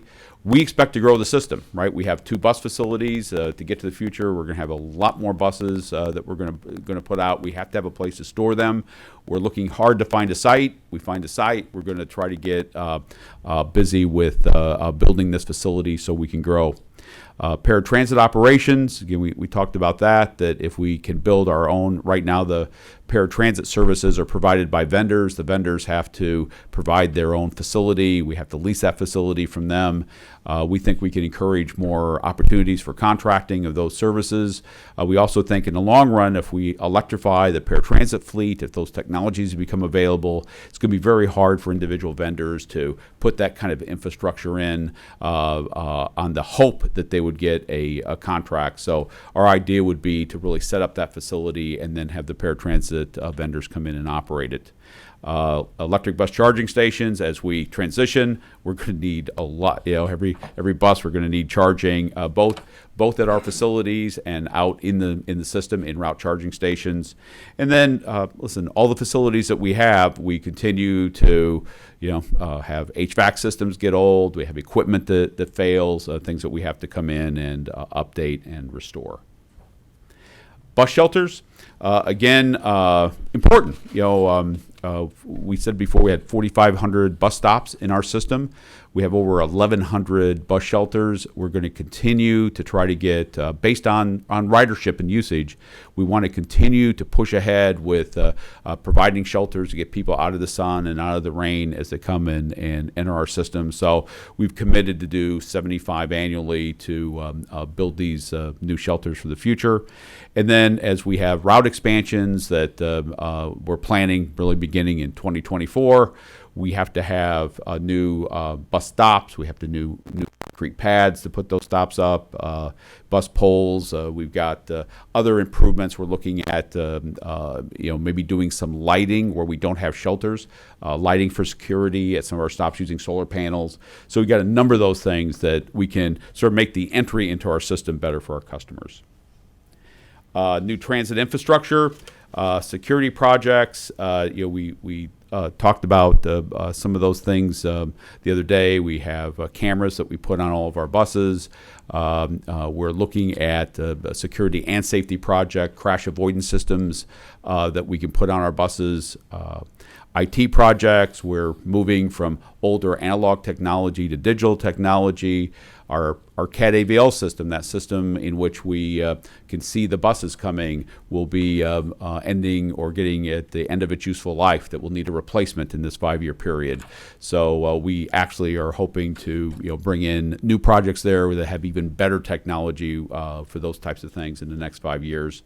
And of course, all these things that we talked about, all these hundreds of millions of dollars of projects, we need support. We need help to do project management and engineering support to supplement our staff as we're really doing this immediate ramp up from the type of system we had into doing all of this construction. And then lastly, I just want to say a few words about the Government Center East and the intermodal project. For a long time, and I think most of you have heard about this idea of a project, of a joint project between Fort Lauderdale and Broward County. Does not appear like that project is going to go forward. However, our bus terminal, the land where the bus terminal is, that's that building, that facility, which I actually like, is laid out well, but it's really outlived its useful life, and that needs to be replaced one way or the other. It is still a possibility. The county is looking at that same site as a potential place for a county building, as a potential place for a transit administration building. So one way or another, we're still looking at maybe leveraging that process, that land. I think no matter what, we're going to want a downtown modern intermodal center that we could be proud of. The question will be part of another development. So we're really asking that money be left in place as we try to figure it out, like what is the next step. And I think as those things become clear, and this money that was in the budget was all for transit, right? This didn't have anything else to do with any of the other part of the business. This was to help build a communication center for us, our administrative facilities, and then leveraging into a intermodal center in downtown Fort Lauderdale, right here off Broward Boulevard. Can I ask a question on that? Yes. So when the time comes to approve that project, I just think it's important that all those things that you just said are true.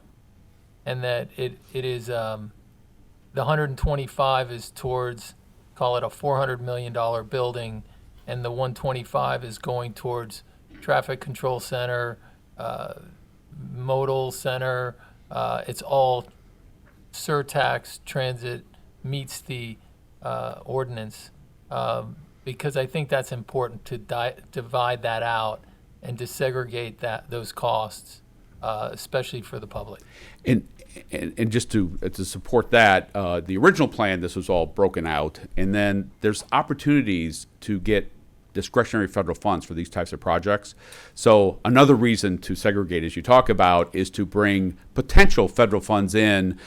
So we can't use federal transportation funds to do anything else but to buy transit. So whatever we do, it will be, even though we might be part of something bigger or not, it will be strictly for the transit use. And I'm totally on board with economy of scale and participating in a larger project. You'll end up getting, you only have to build one foundation for the building rather than two foundations for two buildings. A fewer project managers. It's more efficient to build something within another building. So I'm totally on board with that, totally. And I think it would be great if we had a new governmental center, first of all. What was this, Burdines? The old Burdines, you know? Mr. Chairman. Yes, sir. Now that you mentioned federal funds, I noticed in your presentation, you didn't mention anything about this new federal money in connecting neighborhoods. And as I read through all these projects, they all are connecting neighborhoods in some fashion or another.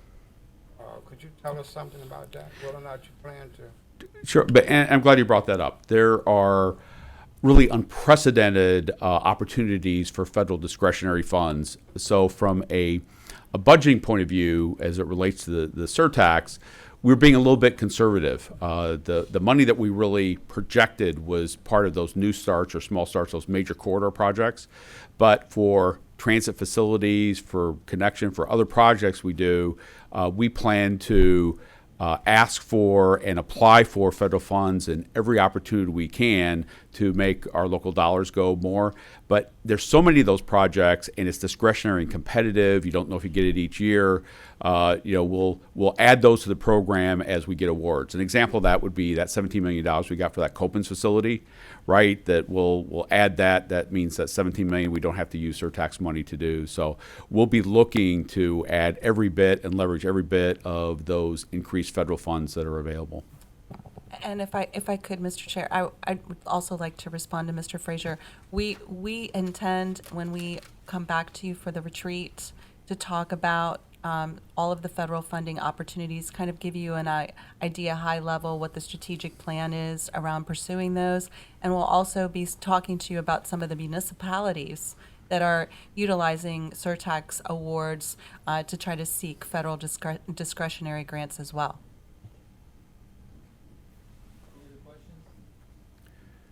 Ms. Madden? Yeah, I was just wondering, we talked a little bit about setting aside money that we know we're gonna need. How does that happen?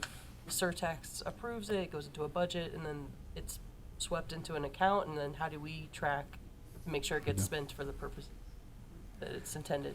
Thanks. So statutorily, the county can only allocate funds for the upcoming fiscal year.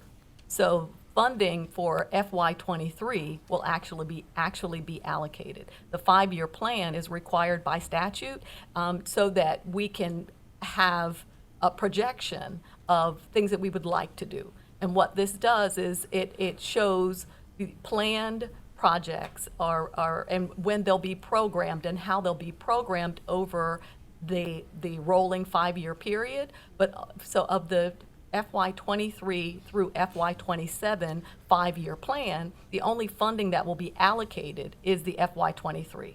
So the others will be reflected as amounts that, that are planned for those subsequent years, but the funding is not allocated until the budget is approved for that fiscal year. Right, Mr. Allen? Right, and maybe our auditors and finance folks know this very well, but what I was trying to understand is we had particular line items, 80 million last year and 60 million that's being set aside, and I'm just wondering, when we say set aside, what's happening? So they roll forward unspent funds in this particular capital fund. My discussions with budget so far indicated that the surtax capital fund, unallocated, unused, unexpended, rolls forward, and it just keeps accumulating. And then when we get the audit, each year when we have our audit of the fund, we bring that forward to you so you can see exactly what has been expended in each particular line item and what remains, what's rolled forward, any assumptions. You'll notice that the amount that's available for fiscal year 2023 when I reported it to you is much higher than the actual projected revenues because there is money that's carrying forward from previous fiscal years. Mr. Allen, and then Mr. It's like your checkbook. I mean, and you don't have to worry about withdrawal or over withdrawing or penalty fees when you run out of money. I mean, it is invested. But the question, there is a program that allows municipalities to advance projects. Has any municipality advanced a project on their own account and then come to us and say, hey, we'd like to be reimbursed? We have not received any requests for that to date. The Second Amendment allows municipalities, if a project is included in the 5-year plan, the municipality has the ability to request approval from the county in writing to advance the project. And as long as it complies with the county's requirements like CBE and whatever, then the city can actually fund the project and complete it before the year that the project is in the 5-year plan, and then seek reimbursement when the funds are actually allocated. Alternatively, they could also then come back and say, just move it forward 1 year. I mean, if you've got room in your budget. If there's room in the budget, and that has occurred. So projects that are ready and sooner than anticipated, and the municipality has requested that the project be moved up in the 5-year plan, that has occurred. Yes, to drill down further on the 80 million from last year and the 60 this year, that money is real and is somewhere. And is that somewhere earning us any interest or invested, et cetera, is my question.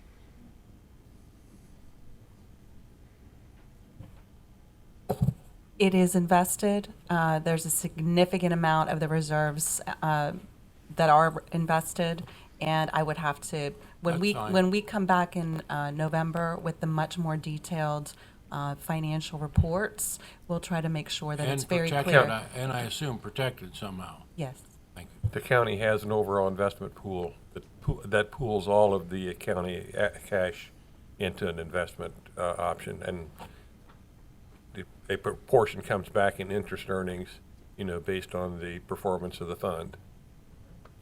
So it's growing. Hopefully it's growing. Yeah, it is. You want to keep going? Or are we done, or? Well, just one more topic for me on the operating budget. So we'll finish up a couple slides on operating budget, and then I think we'll be set with the BCT program. Okay. So this next slide is actually in response to Mr. Allen's question from the workshop. So what we did is we went back 3 years and looked at our operating funding, and then projected that ahead to 5 years. So let me just make a couple of points.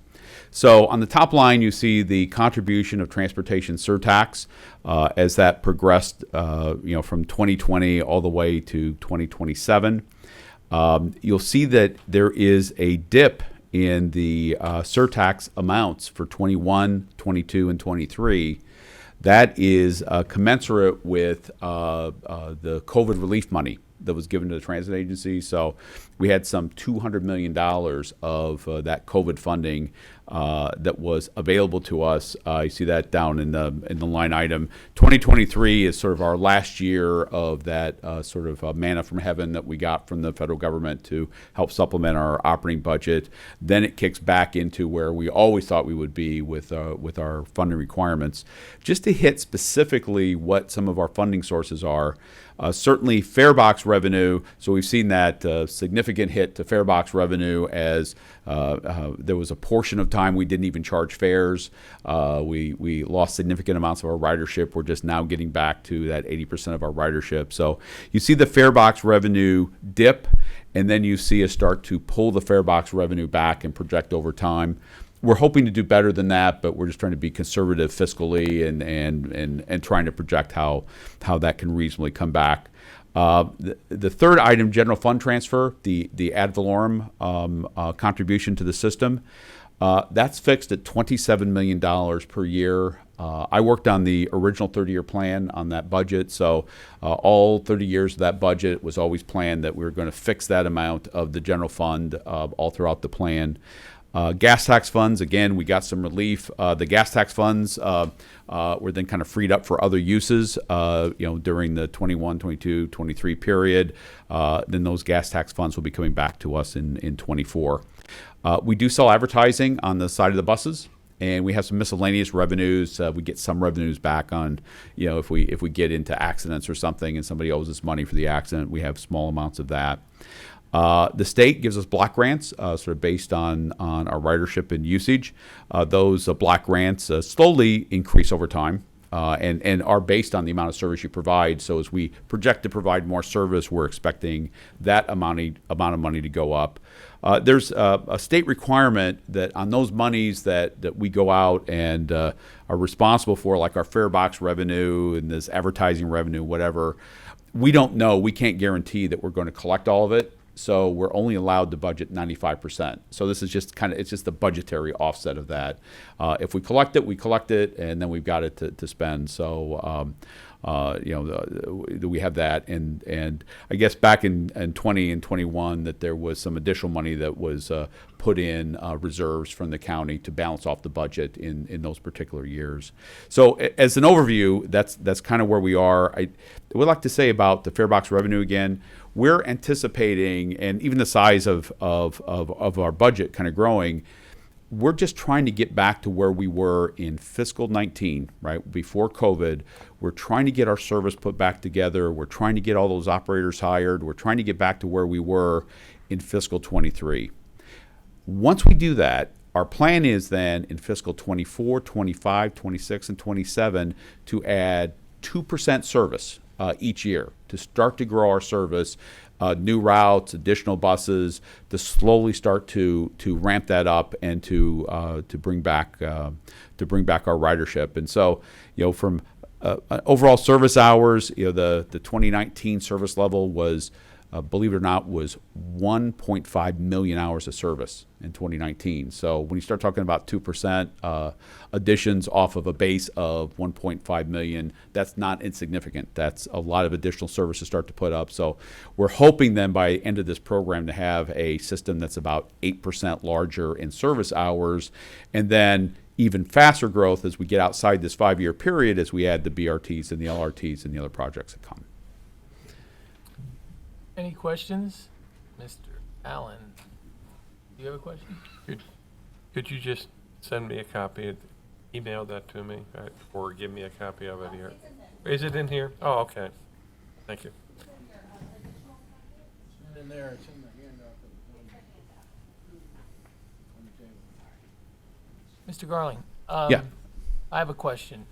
On the fare box, it baffles me that, the world is kind of come back, and has the fare box not grown back because of the gas prices? You would think that would drive some people to say, you know what, I'm only using the car to go long trips. I'm going to go to work in the bus.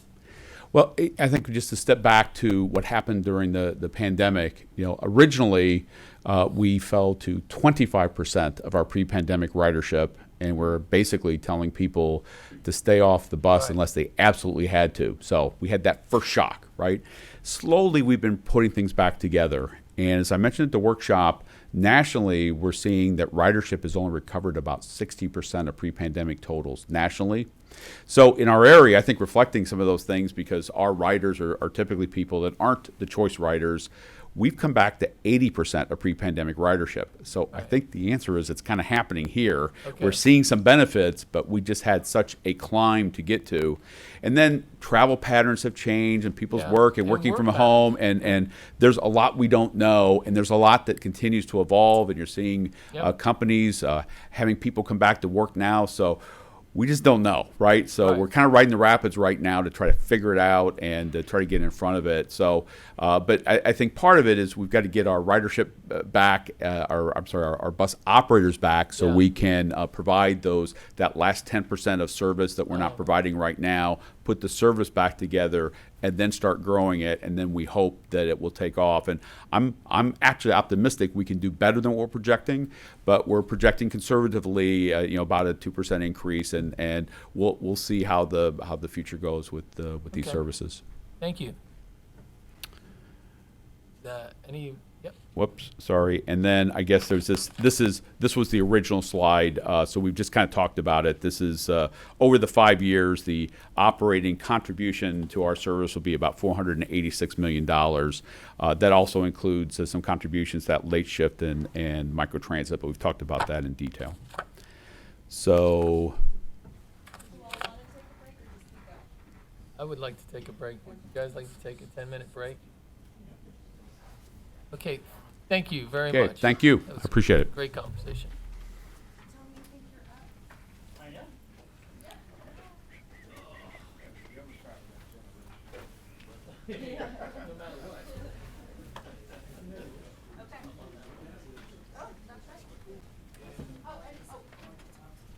Does anybody else have parking that needs to be validated? Okay, thanks.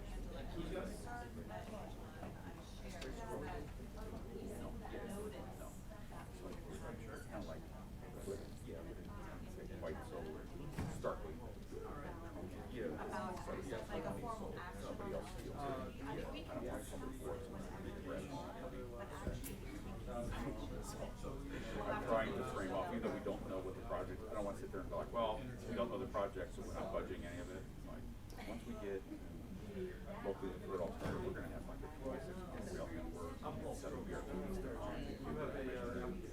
I approve, I hope, and then they'll probably choose the locally preferred alternative and then get started, but we'll start to know then where all those routes are gonna be. I think winter, yeah, if it all goes well. Now, I expect, just like the rail line, there'll be, so what, I think it's gonna be a little bit of a hybrid, that there'll be some things that are certain that we'll start working on, and there'll be other parts of the plan that will be left for discussion or potential, but we'll have a very brain surgery, right? We're gonna definitely be sunrise. We're gonna know where those corridors are, and then we're really gonna have to think in earnest that if improvements are made on those roads, how do we do it without messing things up? It's gonna be 150 miles of bus rapid transit. That's bigger than most places use, right? So that's a lot of bus rapid transit service. Like cheaper than building rail across everywhere and faster. So hopefully, if we can have dedicated lanes, pretty good. If I know, if we can have dedicated lanes through most of it, those buses can rest a fraction of like those costs. I mean, they can move quickly. We can have the longer buses and fill them up. We can get people moving fast, within a decade, right?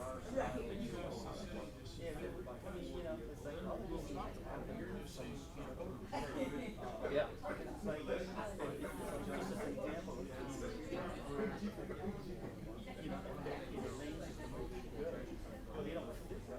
Yeah.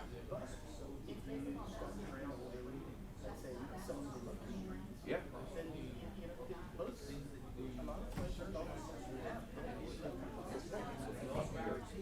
Right, our buses can have doors open on both sides.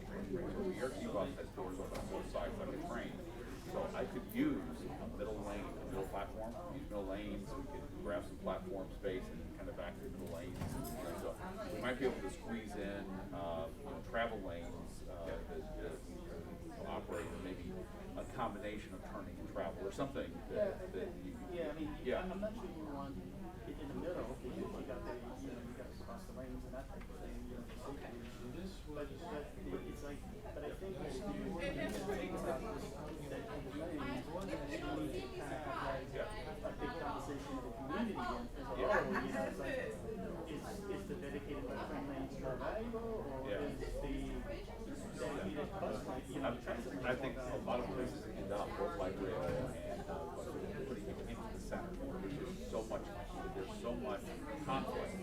Are driving into all the businesses and things like that. And the other thing about bus rapid transit is frequent stops, right? You stop here, you stop a mile, stop 2 miles, like that. So it's not like you're bus stopping in every place.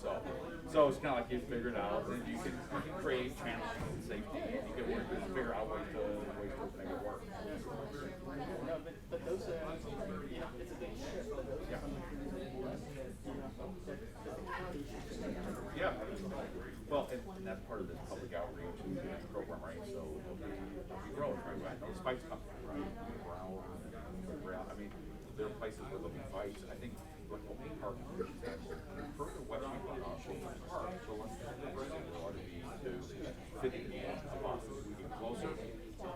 hybrid, right? We may be speeding up the trip in the west and then using signal priority or something, some way to help progress it in, as we get closer to the coast. So last year, when we had,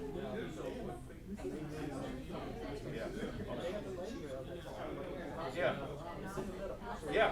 and the way that they did it is that they were city center, it was built in rings. Yeah. So, you know, the ring. Yeah, right.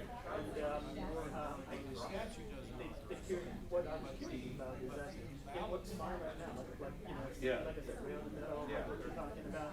It's like, what was it before they did that? How did they shift from, because I'm sure there wasn't anything, you know? Well, but no, like in Europe, right? They still never dove into cars like they did here, right? So they probably had buses and streetcars and stuff. Probably, So a lot of those places, probably right? the transition that, you Yeah, know. yeah, our problem would be a ambient transit for 50 years, and particularly here, because like we're rebuild our whole, you know, when I was at Portland, we almost went back to the future because the city was built with streetcars, and as it turns out, they covered the rail with asphalt, and they built the road right over the top of it. So a lot of times when we were digging up where we wanted to put the rail, we found the existing rail, right? And it was kind of like you took the existing streetcar lines and you put the rail in, and the city was kind of built for it. So Fort was kind of easy to retrofit. Here will be hard because it was built to, yeah, it's built for low density.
Okay, let's start getting to our seats.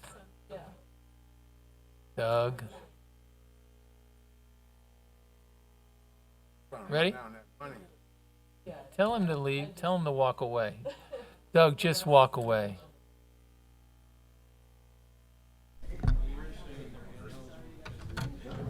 Well, you know what the good thing about this is? He's about to bring something up on the agenda, and he's working through it, so we don't have to.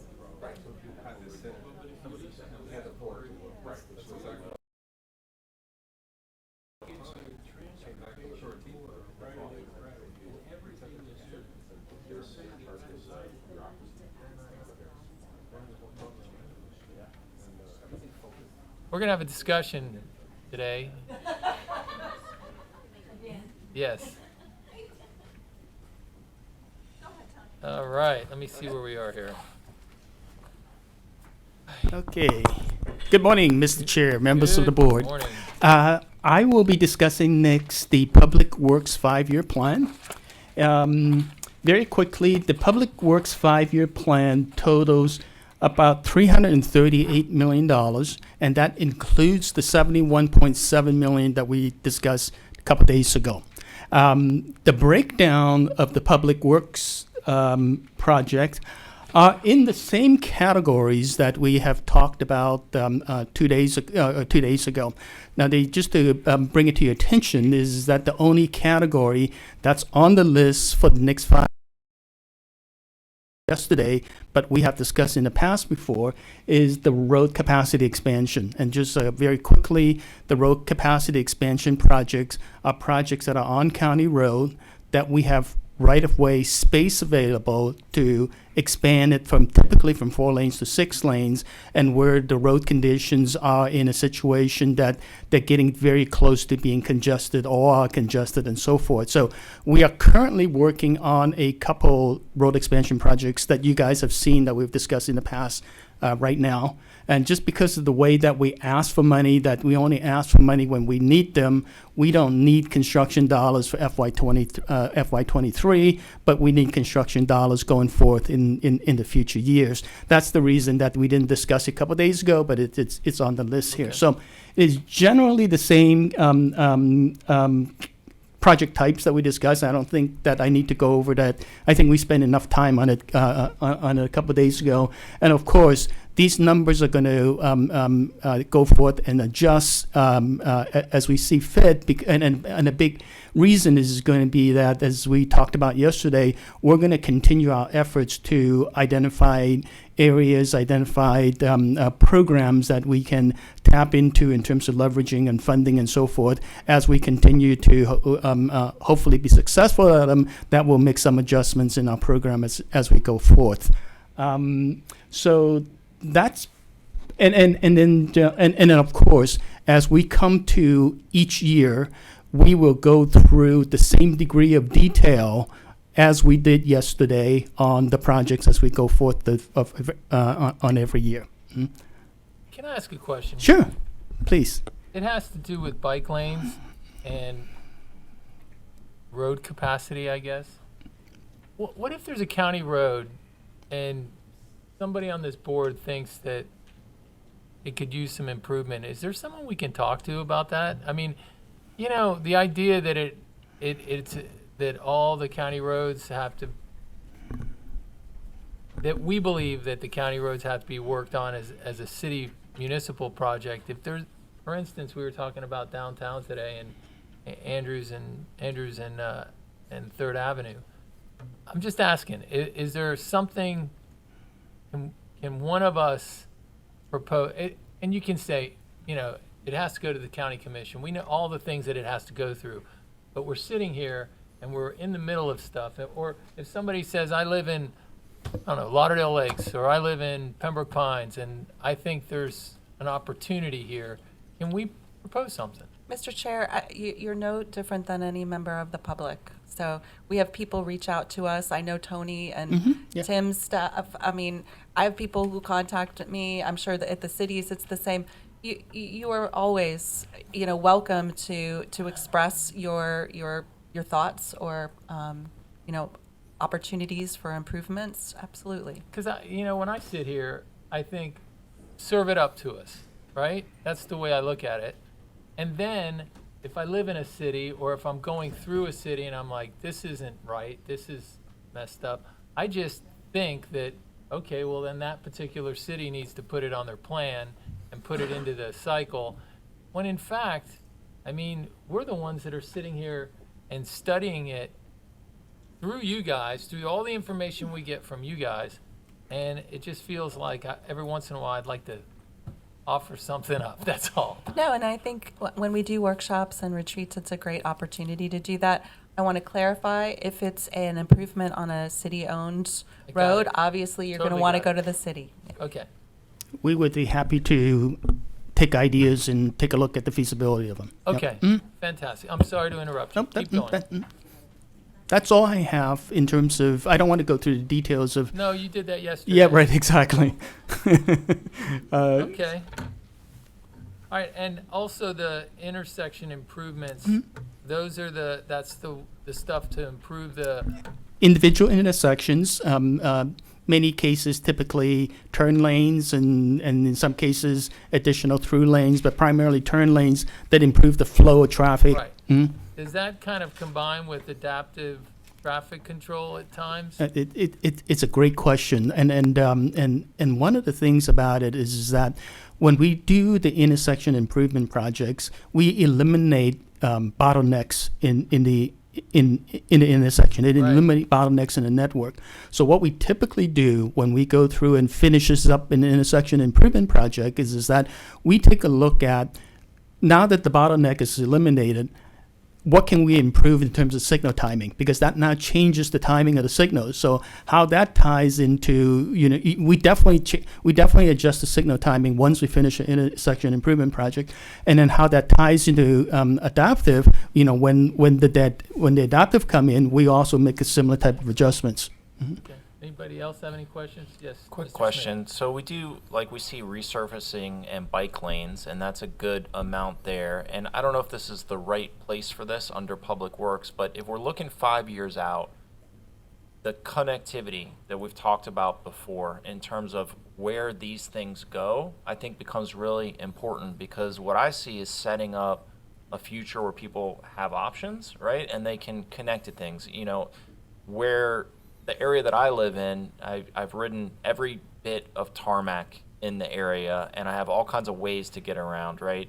But a lot of the infrastructure that's been put up for multimodal, and I think a lot of times people think, oh, bikers and people all kitted up in bike gear. It's not really that. I look at this as just a different way to get around in the future. It could be smaller electric personal vehicles. I think scooters are just the first of this. So I always try and tell people that, because it's not, don't think about bikers out there exercising. Think about someone getting around on like a paratransit type of person that maybe has a different way of getting around, a smaller electric vehicle. We need to make way for that in the future. So just how are all these going to connect over these 5 years, and where are we in that kind of vision?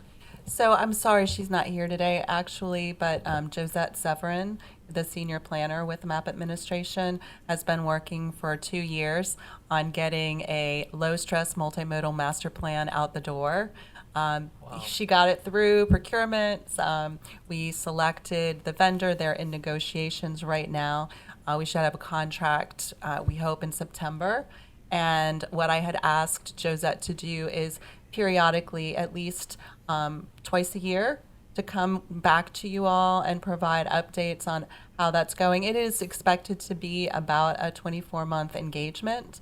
And then, of course, when it's finished, we're going to be doing a really big, robust presentation to you, along with some of the partners that we're working on with that. Because, the cities are at the table, FDOT is at the table. Obviously, Public Works is very, very engaged in that project as well. And does she have a bunch of connections with bike paths? Is that?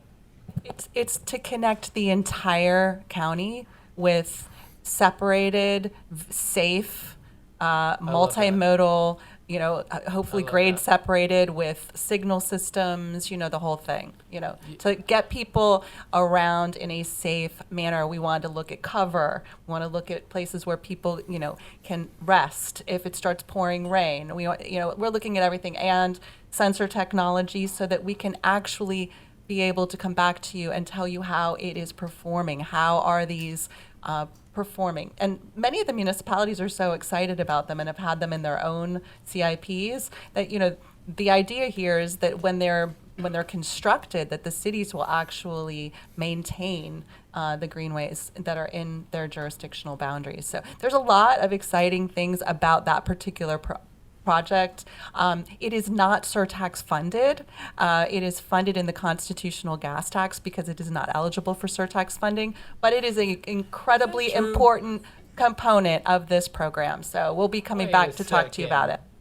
Bicycle paths, is that true?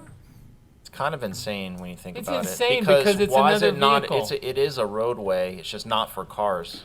So that's it. Then you get into the definition of what is a road, right? Because I'm sure we can get real granular when we start talking about this later. But that's crazy. So I'm just going to give you guys an anecdote. So I was in Jackson, Wyoming 2 or 3 weeks ago, and they have a bike path that has so many bicycles on it going back and forth, and people are commuting with electric bikes. Okay, I would love to, because it takes a little more of the sweat off of you, so that when you do get to work, you're not like covered and drenched in sweat.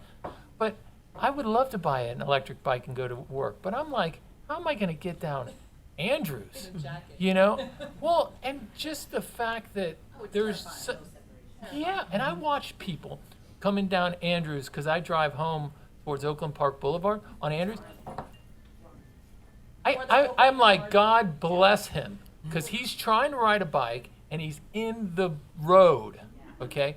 So why can't we change it? Why can't we say, okay, well, yeah, the ordinance says this, but we want to make bike paths as part of an improvement to a road eligible. And now I guess we're going to get into that conversation, so let's not talk about sidewalks Just yet. to clarify the law, so there's only one section of statute, Chapter 206, which is the constitutional gas tax, that authorizes bike paths and greenways as for funding under that particular statute. It is not authorized under any of the other transportation taxes that are used for roads. And so the analysis is that roads, the statutes that are transportation tax, that authorize transportation taxes, specify what those funds can be used for, whether it's gas tax, whether it's the transportation county, charter county and regional transportation surtax, which is 212. The legislature has delineated how the proceeds can be used. And so there are attorney general opinions that outline that, because the legislature delineated the uses, specified the uses, then we have to use it for those purposes. And our previous conversations have been to the extent that there are road improvements, because the statute authorizes road improvements, the bike lanes that are part of the road improvements or sidewalks that are part of a road improvement project are eligible. The analysis of the statute and what the plain language of the statute tells you what you can use it for. Okay, that's why you let's can't use take it for that- something separate. We'll take that to that agenda. I'll stop on that. Okay. Okay. So, Mr. Tony, you can, That's all I have, unless there are any other questions. because we're going to get to bikes and sidewalks in a few minutes. Okay. Sure. All right. No other questions. Thank you, Tony. Appreciate it. So now we're into municipal projects 5-year plan. Yes, and again, I'm really sorry for how small this is on the screen. But for those that might be watching and wondering how they might be able to see a larger version, go ahead and check the agenda materials in the PDF that's on the website. So again, we're excited about the 5-year plan that we're bringing to you today, because we are advancing projects for the very first time in 2027 that were not part of the original 2018 plan. We were finally able to fully fund all phases of the original set of 97 municipal capital projects that came to you from the MPO back in 2020. We were able to get through all of those except for 2 in 2026. You'll see the carryover of those 2 projects. One is that large bundled project for Miramar Parkway. So the very first one, that's Miramar 001, 2, 3, and 4. When we bundle a project, we roll it up to the highest ranked project number. But just for full transparency, we wanted you to see where we have projects that have actually been combined. If you see a blue arrow, we used the same type of visual cues last year. A blue arrow means that the project is moving out. We do not do that in a vacuum. We communicate with our municipal partners, make sure they're comfortable with that move. In most cases, the municipalities are the ones that are requesting rescheduling. And when we know that a project is not ready, we will reach out to the cities and just ask for their concurrence with the readiness. We also ask the MPO if we are proposing, as we are on this page, to move a project up. The MPO completes a construction readiness review of that project at our written request and reaches out to the city, works with them to identify whether or not the project will actually be ready for construction funding in a given fiscal year. So you'll see that both a West Park and a Pompano Beach project have moved in to fiscal year 2024 based on that readiness review. Now, what you'll also notice once we get over here to fiscal year 2027, and this is the final page, so there are 3 pages here, you'll notice that if a project's original cost estimate has decreased or changed in any way, it is highlighted in yellow. And another exciting opportunity for us is being able to recommend rehabilitation and maintenance projects.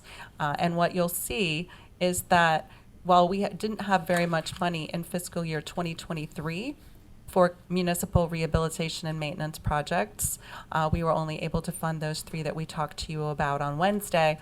In fiscal year 2027, we actually have significant funding left over after fully funding all of the capital projects that have been recommended by the MPO. And so we have recommended 3 large rehabilitation and maintenance projects, again, based on their ranking. So these are the projects that were ranked 1 through 6. And then any carry forward funding will, it won't all carry forward. We're going to have a buffer in 2027 for cost escalation and contingency, and anything that is unspent will carry forward to the municipal projects that are being recommended in 2028 when we come back to you next year. And with that, I would take any questions. I do have a question. Other than the 10 million bucks that got moved from 2026 to 2027, Wait, Miramar. oh, it's not that it was No, I understand. It just shifted with time, schedule-wise. correct. Yeah, so I'm gonna take that 10 million, and that was considered the year before, correct? Right. 41 million divided by 4, starting, okay. So it just doesn't seem like there's many projects proposed at this point in time for 2027. So it's true that the MPO did their ranking and recommendations with the new evaluation and ranking criteria for 2027. I'll go to 2027 so that we can see those. And what you're seeing, and we didn't call it out on the sheet, and for that I apologize, we should have probably done that, is the reason that the amount is low in 27 is because they're all in design. So what we call the tails of these projects, it's significant because this is just the design funding, and then once the design is completed in 2027, they'll be coming back to request construction over the course of the next few years. The tails of these projects in 2027 actually consume a significant amount of the MAG in what we would expect to be probably 2028, 2029. So then why aren't we seeing a bunch of tails from 2025 and 2026 dropping into 2027? Go ahead. What?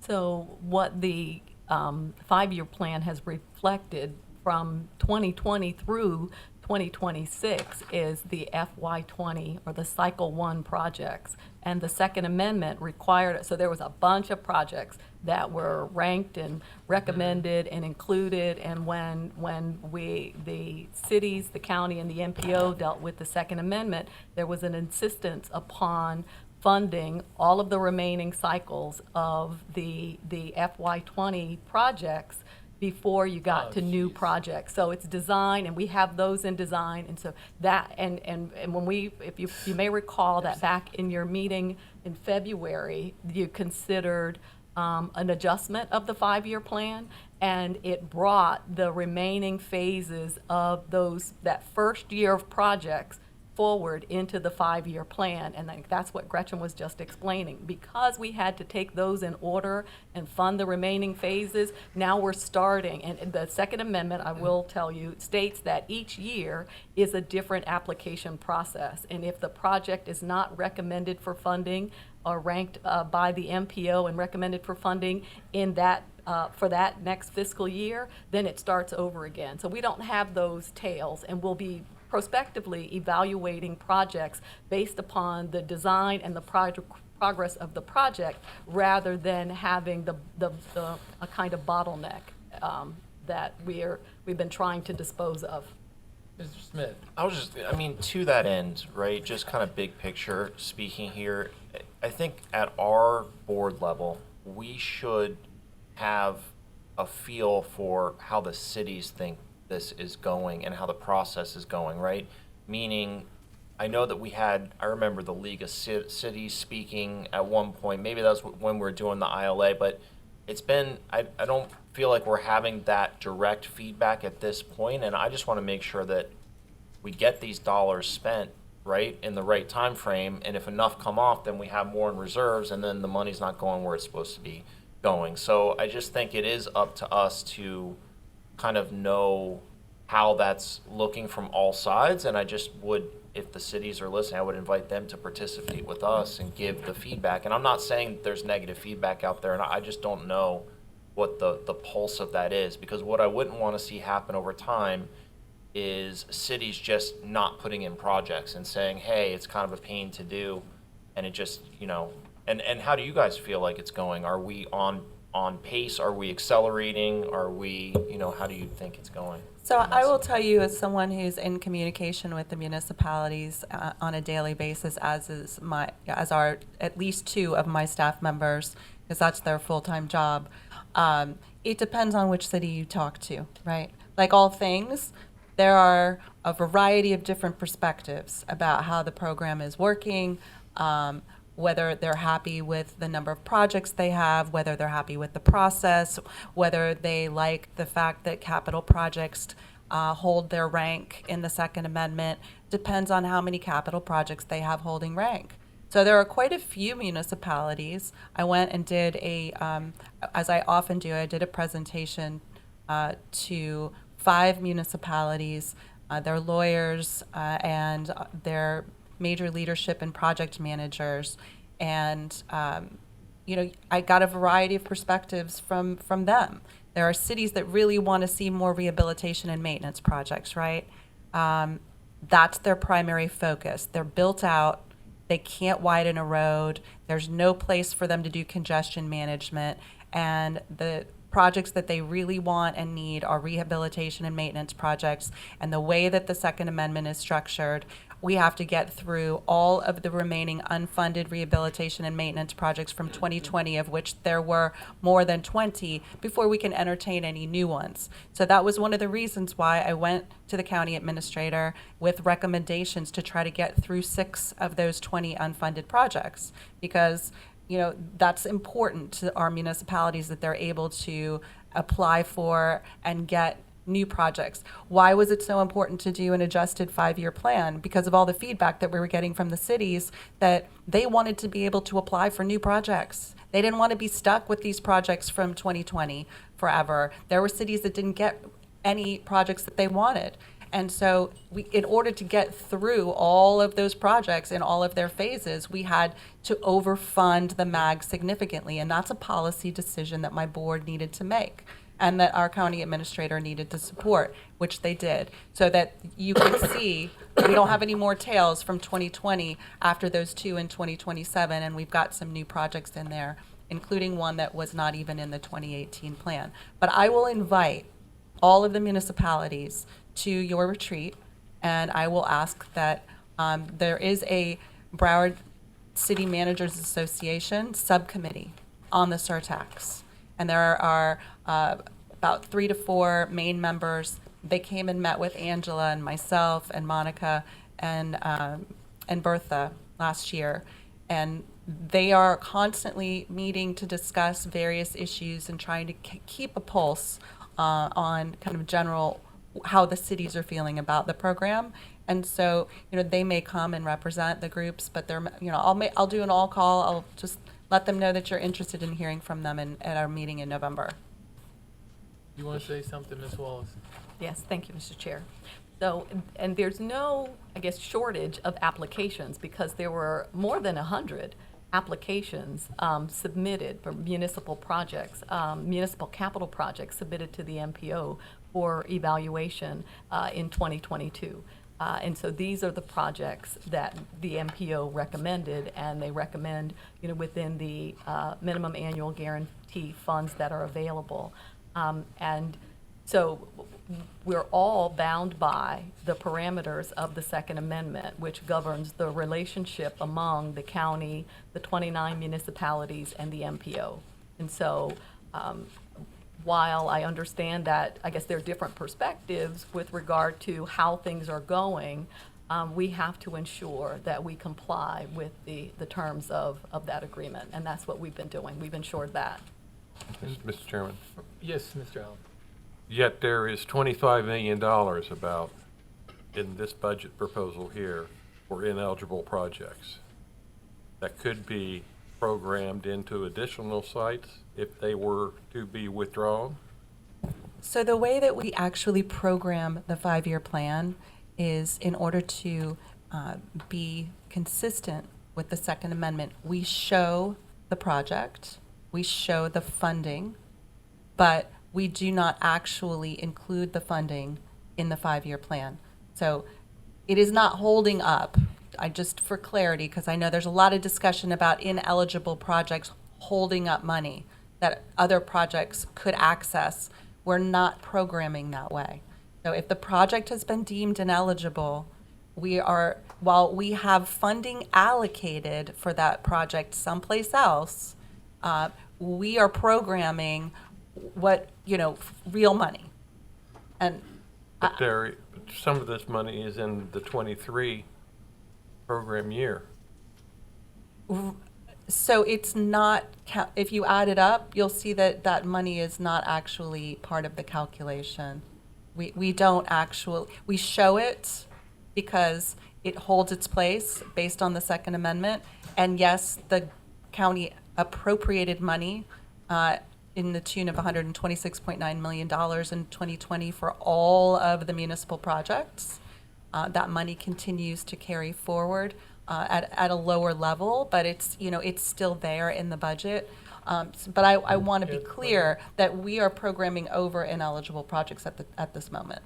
Mr. Kuhlman. I have a question really related to Bill's comment. There are 32 projects here that with no checklist documents submitted of the 122. Some of them have a deadline, thank God, that they're going to disappear. But these 32 are the ones, correct me, that the cities want to make sure that they're taken care of before you go on forward, correct? So our concern has always been, how do we get these cities to either withdraw it or so we can move forward? I still think we have that concern. And that's just a response to that. I have some other comments related to municipal projects, specifically related to the ones that are deemed ineligible. What type of projects are those? And before you answer that, yesterday, I did believe we could take up the question of standalone sidewalks at the end of the meeting. However, we may need to take it up at this point in time, at least talk about it. Just for everyone's understanding, apparently, I will not be able to make a motion today because the issue over my concerns with not meeting the intent of the voters' ballot language will not be able to be discussed till our next meeting because it has to be announced. But we are going to have some discussions relative to the emails that were forwarded to you yesterday, and I also have some additional input to discuss. But prior to that, I think we need to find out why these projects are deemed ineligible.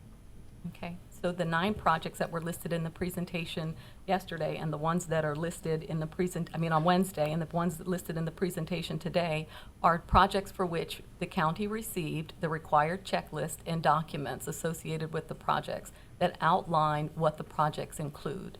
And when we received the project documentation, we determined that they were standalone sidewalk projects.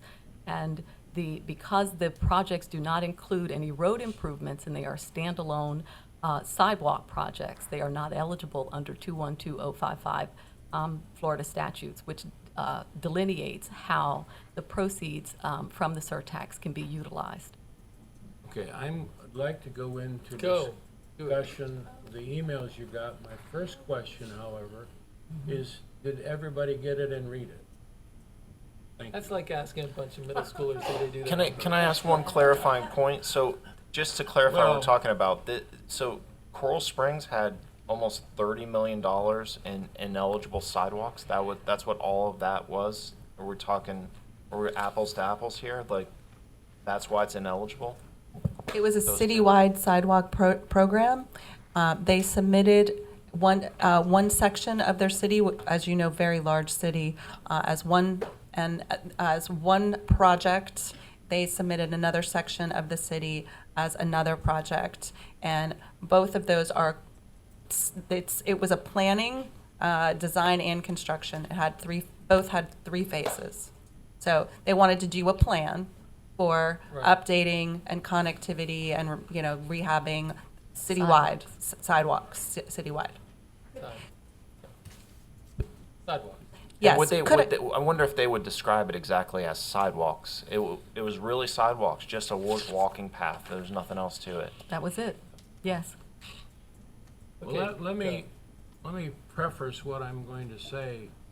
The situation we're in today reminds me of the situation we were in when the state wasn't going to let us spend our surtax money in Broward County, from Broward County taxpayers, and put the DBD requirement in. They weren't going to let us. We asked them to change it and opt out of that requirement, and we got it. I think after the more I study this problem, that's where we're at. And let me point out to you why. I'm sorry, I'm going to have to read this. I did give it to the stenographer. That's what you're called today, or probably not? Showing my age. If you'll bear with me, I have one correction on page 5 of the email I sent you. I misquoted by saying the MPO approved an initial list of eligible projects. It's supposed to say the MPO provided an initial list of ranked projects. The MPO does not determine eligibility. We determine eligibility with input from legal counsel. And that, which is fine. However, as a layman, the following is intended to be in addition to what has been provided the Surtax Board as a summary supporting what isn't going to be my motion today related to standalone sidewalks because of a technicality of notice. In light of the following criteria, ballot language from 2018, which specifically included develop safe sidewalks and bicycle paths and all expenditures overseen by the Independent Oversight Board. That's the actual ballot language, talking about safe sidewalks and bicycle paths. That's what we voted on. Develop safe sidewalk and bicycle paths. Expenditures overseen by an independent site. That's A. B. specific reference to sidewalks and bike packs under applications for funding for municipal capital projects. I'm only going to read the first part of this. It says, municipal capital projects.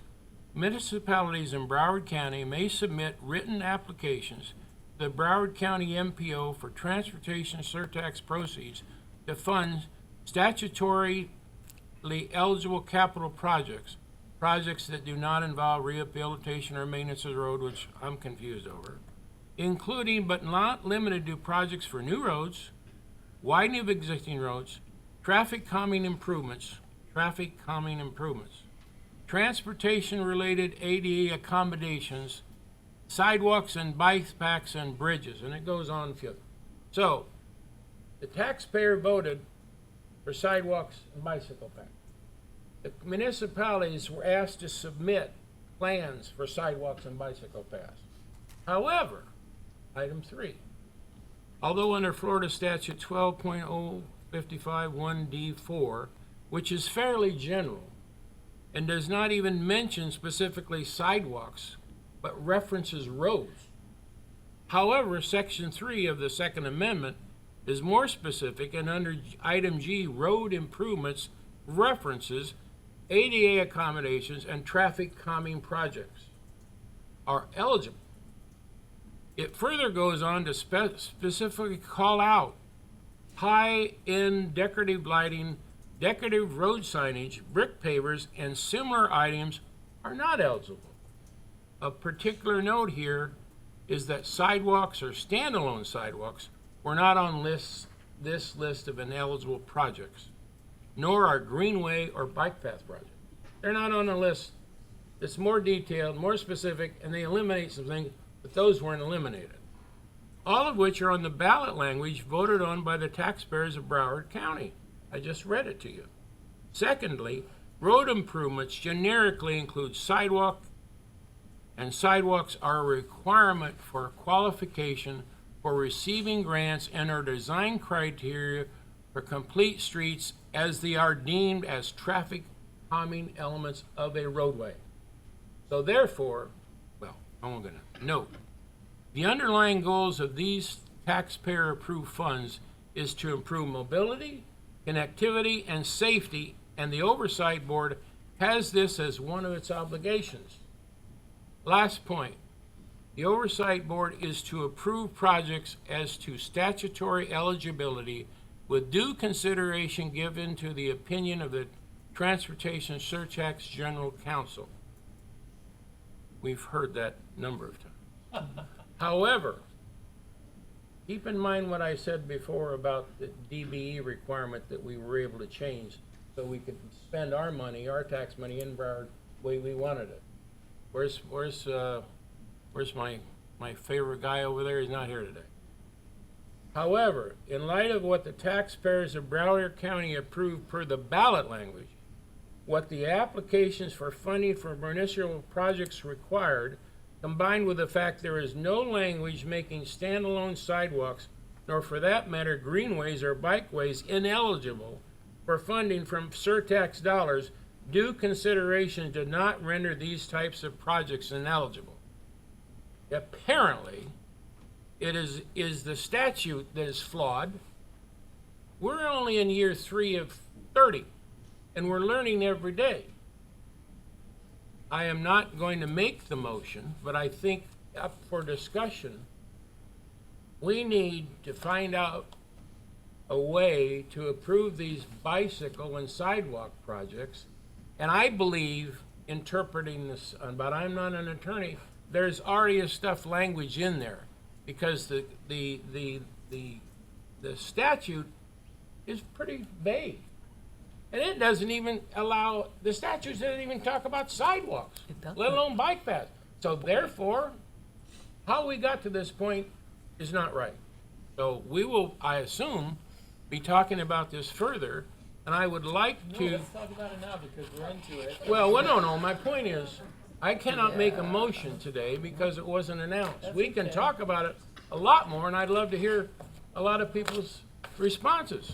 I mean, I'm certainly supportive of really breaking this down and seeing where this is stuck. And I think in terms of council and how we look at this, we should maybe even bring in an outside counsel to have an objective look. I mean, we should look at lobbyists. I mean, what needs to change so that the community can get the improvements that they think they voted on? I'm with you on that, because it seems kind of silly to me. I mean, some of this stuff is very arbitrary. Like, we're talking about, you can come in and put in $10 million of lights on a road that's already there to improve it, to make it better, to make it safer, but you can't come and put a sidewalk next to a road that gets people off the road and out of their cars. That doesn't make sense to me.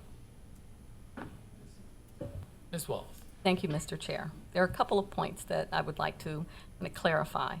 So I'm not sure if everyone understands, I guess, the point that Mr. Kuhlman, the Vice Chair, was making with regard to CBE. So during the legislative session in 2021, there was proposed legislation to exclude local goals, local preferences from projects that are funded by FDOT. So projects that include state money. Prior to that time, if 50% of the project was funded by state funds, then you could not incorporate the local goals. The legislature changed that statute to reflect that if any state money was used for a construction project, that local goals could not be included. And during that legislative session, the county was successful in getting the legislature to exclude Broward County from that statutory revision, because the county had incorporated CBE as part of its Surtax process. So to the extent that a Surtax-funded project also includes state funding, we are allowed to use the county CBE program. So I want to on the Surtax funding for that project. That's what that was about. But that required legislative action. So to the extent that we had not been successful in getting the legislature to exclude the Broward County and its CBE program, we would be obligated to not utilize our CBE program. And that prohibition exists for federal funding. If there's a project that's funded with federal money, we cannot place a county CBE goal on it. The federal DBE requirements apply to the whole project, including the Surtax funds. So, and there are a lot, the Transportation Department receives a lot of Federal Transit Administration funding, and we cannot use CBE goals for those projects. We use the federal DBE program. And so I hope that that kind of clarifies that issue. And with regard to statutory requirements, a change in the statute through the legislature is what is required. It's not something that we can do on the local level. And so the Oversight Board's role and its authority under the Transportation Surtax Ordinance that was enacted by the County Commission reflects that the Oversight Board makes a determination as to statutory eligibility.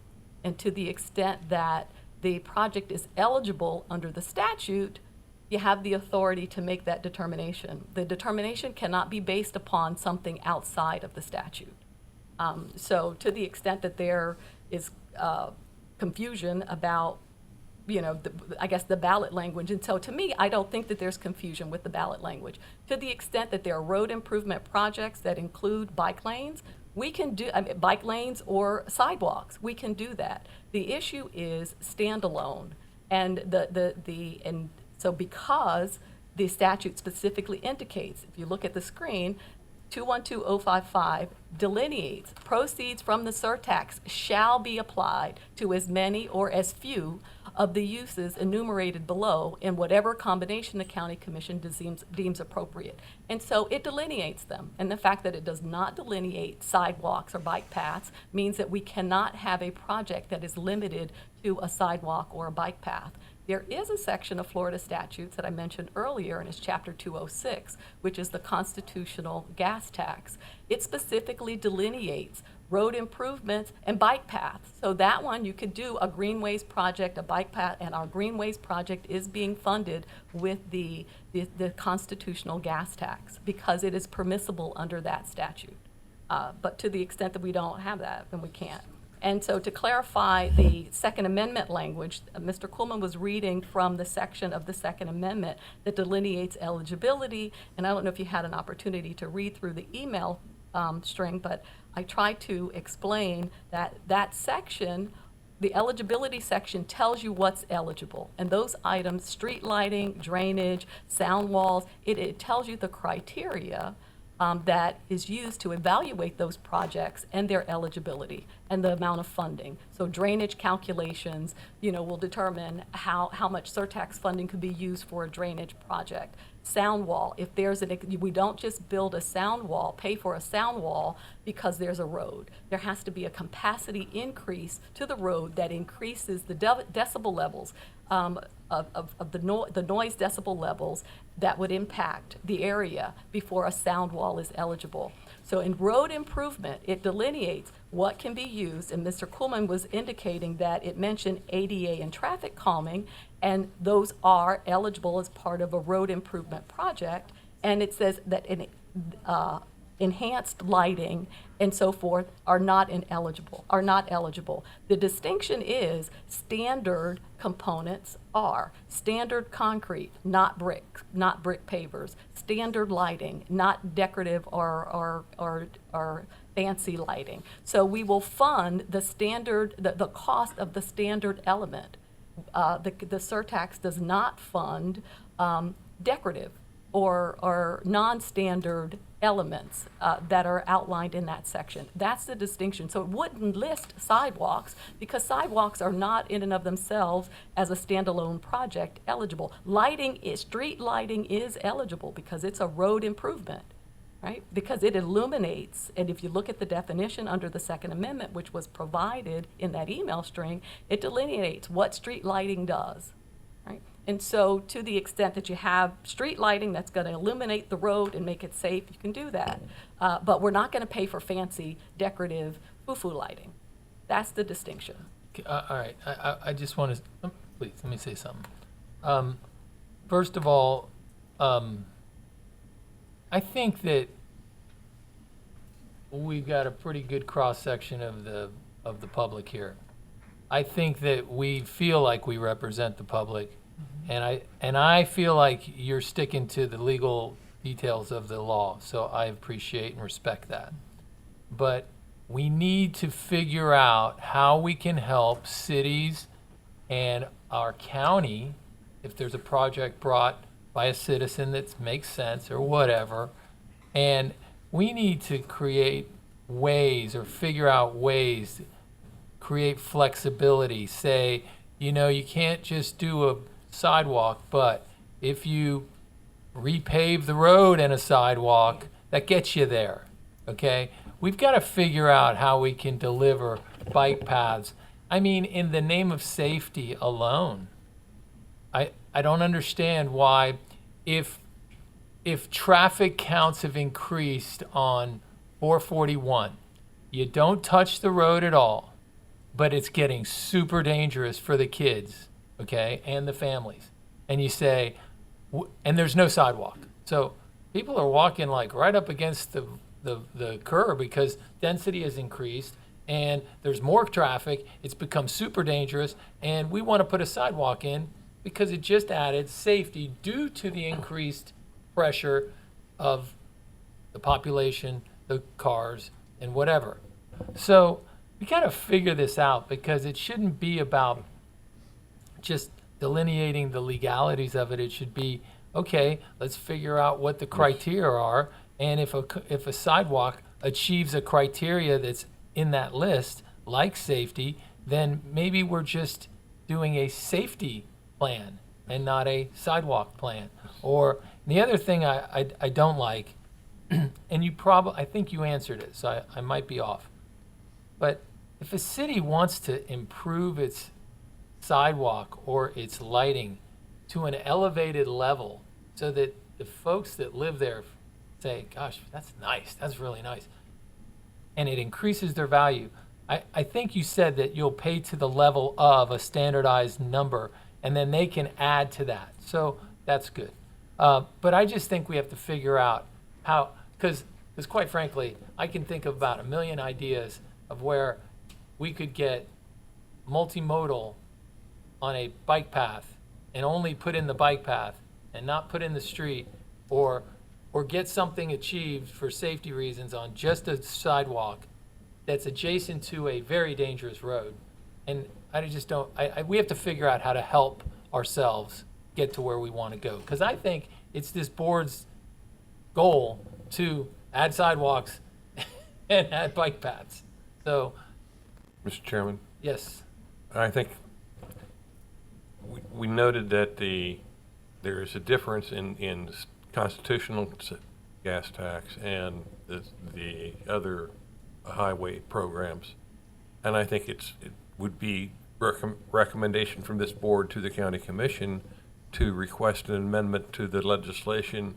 They've got a legislative program that should be underway shortly for next session, and to get that to the attention of the board to add that item to the next legislative session next year. I would agree with you, and I think we should be able to, just like Mr. Smith said, we have to add some lobbyists, or if we have to pay to do that through surtax, I think that amending the legislation to meet our the goals that were set in the ballot for the people, then we should. I agree with you. I totally agree with you. That is no different than what came out of this board on the DBE. We're the ones that asked them to go back. Well, this is a perfect way to ask the county to go back. Now, I think we could There ask may be a staff question between of now time. and our next meeting to And- draft up a proposal and that we could vote on at that It may point. be an easier way to do it than to change this legislation, which I think is totally inadequate. Do you believe that our legislators could write legislation that's inadequate? But that may be a way out of not opening Pandora's box.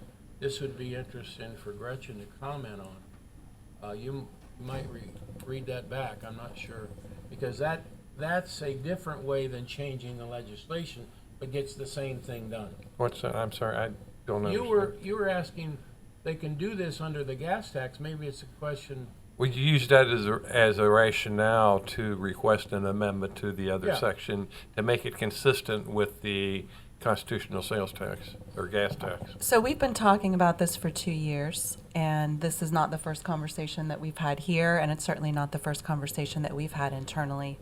I mean, it's something that you all can recommend. Obviously, you can communicate what you think makes the most sense in your transmittal letter. And, you know, I'm sure that the county commission, they're hearing about this as well. So I'm sure they've considered it various options. In fact, I've talked to, commissioners that have asked about this. I just think it's important that this group understands that there's always a risk associated with opening up a section of statute that provides local governments with taxing authority.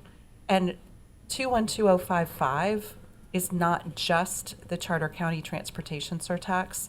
There are quite a few other local option taxes, sales surtaxes that reside there that are very popular. The infrastructure surtax.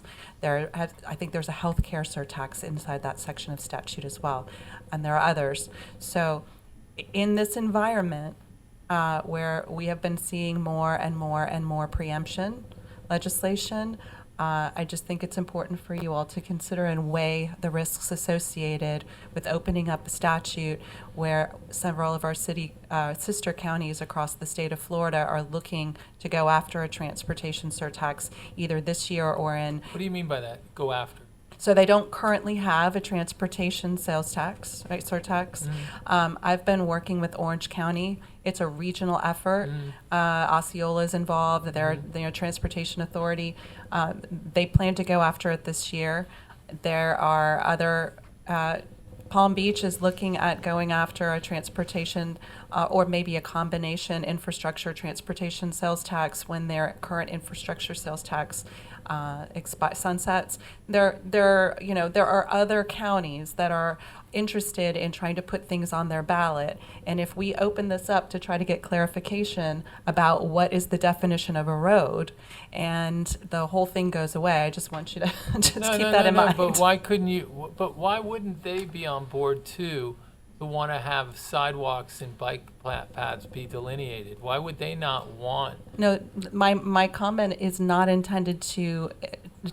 It has nothing to do with whether or not They just want the the counties surtax. want. It's not about what the counties would want. The counties would want that because most everyone wants to be able to do those types of projects. Right. The issue is whether or not the legislature and the folks that are in power and in committee seats would use the opportunity once the statute is opened to clarify it, to gut it.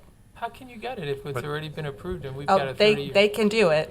They can do it, and they have end done our it. 30-year surtax? They would not. It wouldn't affect us. It would affect everyone else. But it could affect our ability to Reauthorize reauthorize it at the end of its term. Okay, Mr. Allen, did you have a question? I'm No, sorry, I think interrupted you. that's a risk that you always, when you're requesting legislation, that's always a risk that some committee member or chair will hold it up in committee because they have a axe to grind against the local jurisdiction that is trying to vote. Right.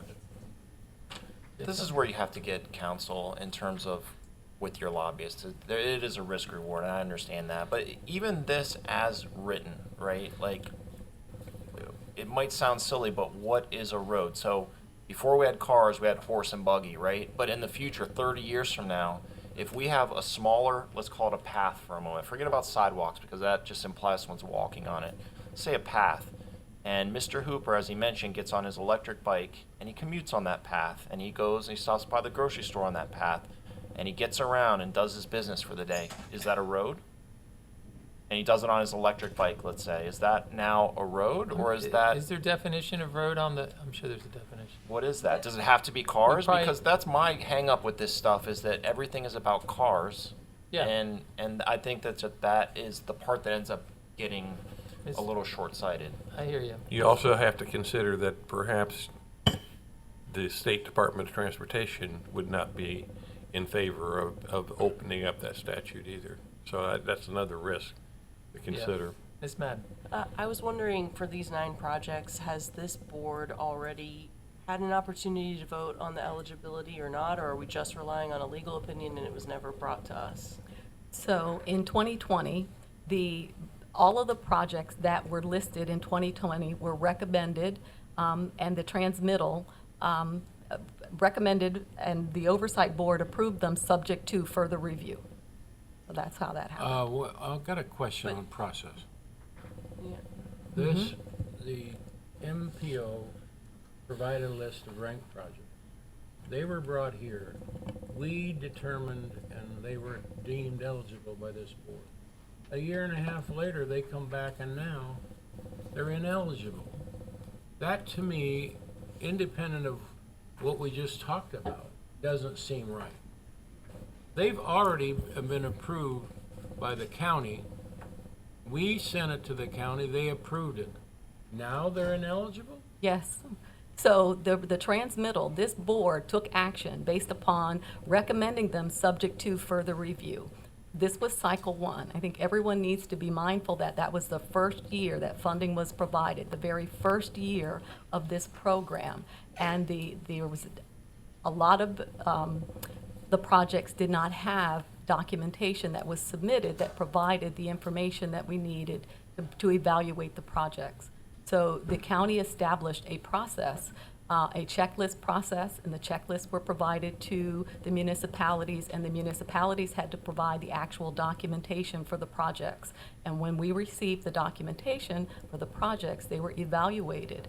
And to the extent that projects complied with the statute, we funded them. Projects that were, and have prepared interlocal agreements to fund those projects. To the extent that they did not, have any road improvements as required by the statute, we have not prepared agreements. And I want to turn your attention to page 13 of the Second Amendment that says, transportation surtax proceeds shall not be utilized to fund any municipal project unless the county, through the Transportation Surtax General Counsel, after consultation with counsel for the municipality and after considering the recommendations of the Oversight Board, confirms the project is legally eligible for funding for transportation surtax proceeds.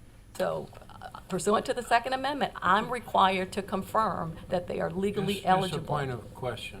Yes. Were those brought back here after they were determined by you apparently ineligible and told us they were ineligible? They've been included in several presentations at meetings. So there has not been another item brought before the Oversight Board to take action on them. But the Oversight Board has been notified as this information has become available, which is the checklist process and documentation, But that the ILAs were not prepared for those projects. But those verbiage came out of the Second Amendment, right? Correct. So in the first case, they were approved, they should have gone through, They were subject to further review. only in the Second Amendment, right? No, the transmittal from the Oversight Board from June of 2022 says that the Oversight Board recommends them as eligible, subject to further review. 2022? 2020.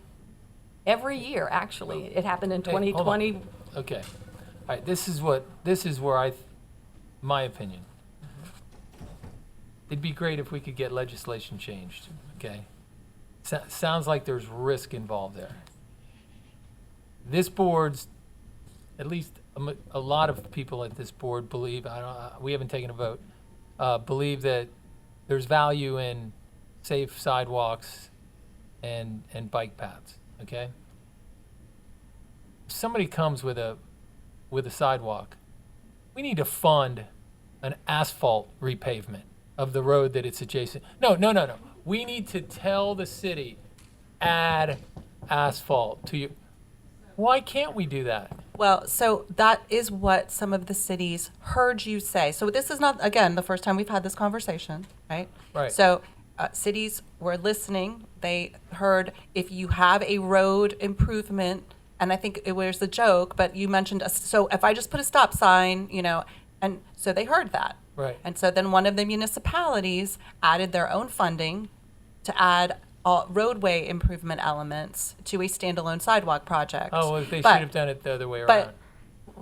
but I think what's important is whatever you all decide is going to be the process going forward is going forward. But for the cities that had the projects in the original 2020 Cycle 1 recommendation list, right, they were recommended based on a particular scope of work, right? And I so get it. when they add something to that scope of work, it's a material change to the project, and the project loses its ranking and it goes away. So they've tried to be creative, but it's not a solution for these 9 projects that you all are talking all right, about. so I get that. It would be great if we could figure out how to help those 9, okay? It would be great if we sat down with the MPO and the other cities and said, we're here to help, okay? If you other 50 or 100 projects behind, let them resubmit and move them to the front of the line. It would be great if they could do that because it's only fair. But even if they don't, I would rather us go forward in the future. And again, this is for the county too. I want to be able to have the flexibility for county projects to be able to do something where we've done just enough to meet the statute, but we've gotten our bike paths put in, or we've gotten our sidewalks put in. And then I would like to help the cities because they're going to be the ones that are going to come to us with city problems, which often are sidewalks and things like that. But we should really try to figure this out, and rather than saying no to each other, we should figure out how to say yes and meet the legality of it, but at the same time help us all help each other. And so that rather than trying to go to Tallahassee and change laws, I'd rather us figure out how to add that one extra ingredient spend a little bit more money to get an objective complete. That's what I'd like to see happen. But if we want to go to the Tallahassee, then we need to spend money and cross our fingers. So I think you got consensus that we all want to see. What else? What's next? We all want to see it, something done a little differently. We want to meet the intent of what the people voted I for. think everybody agrees.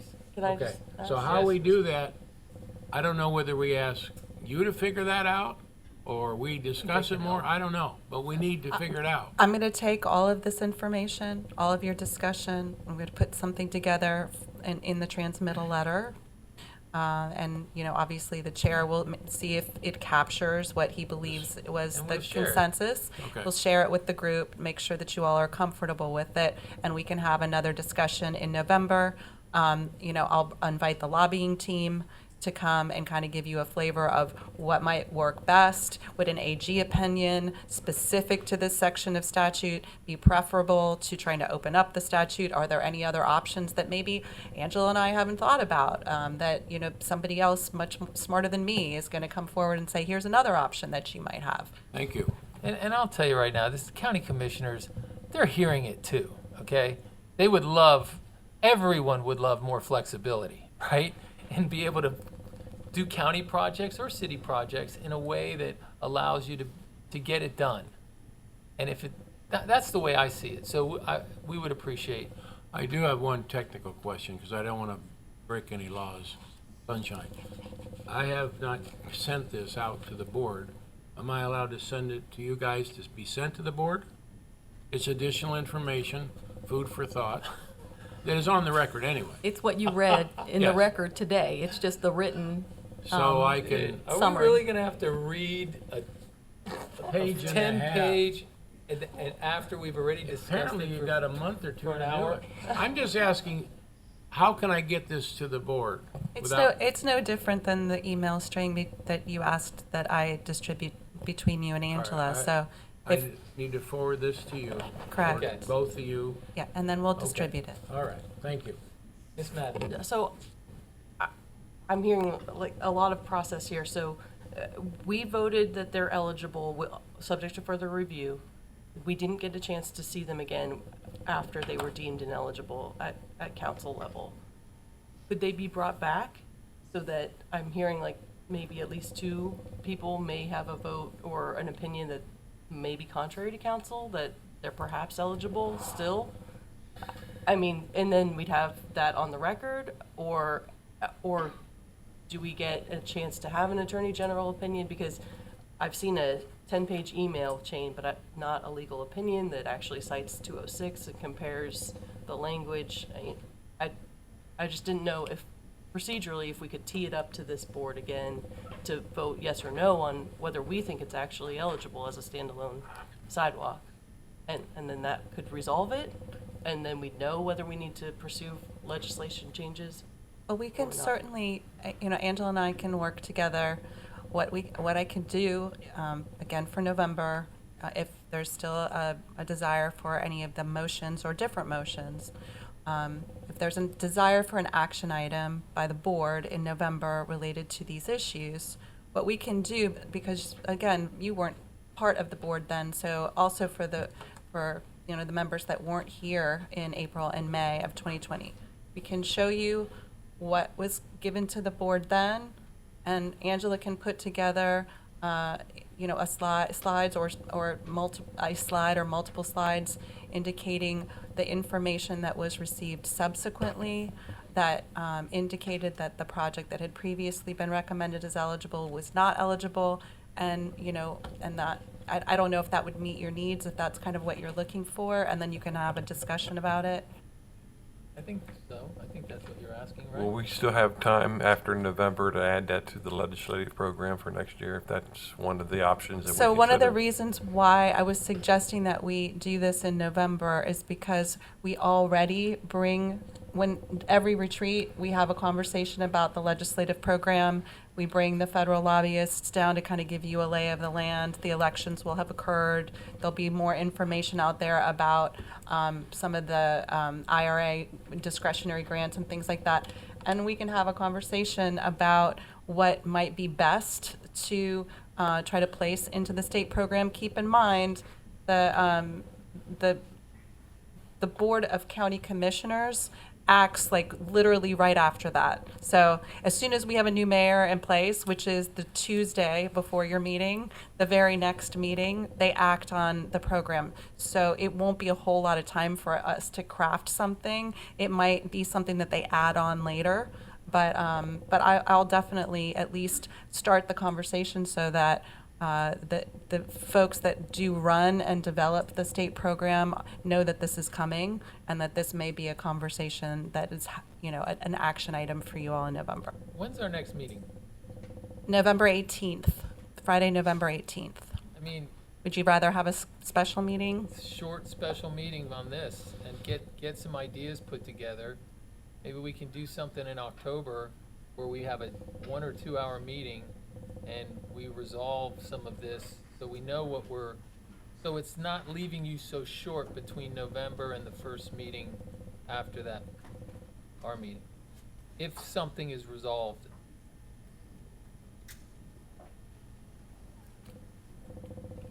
Okay, anything else to discuss on this matter?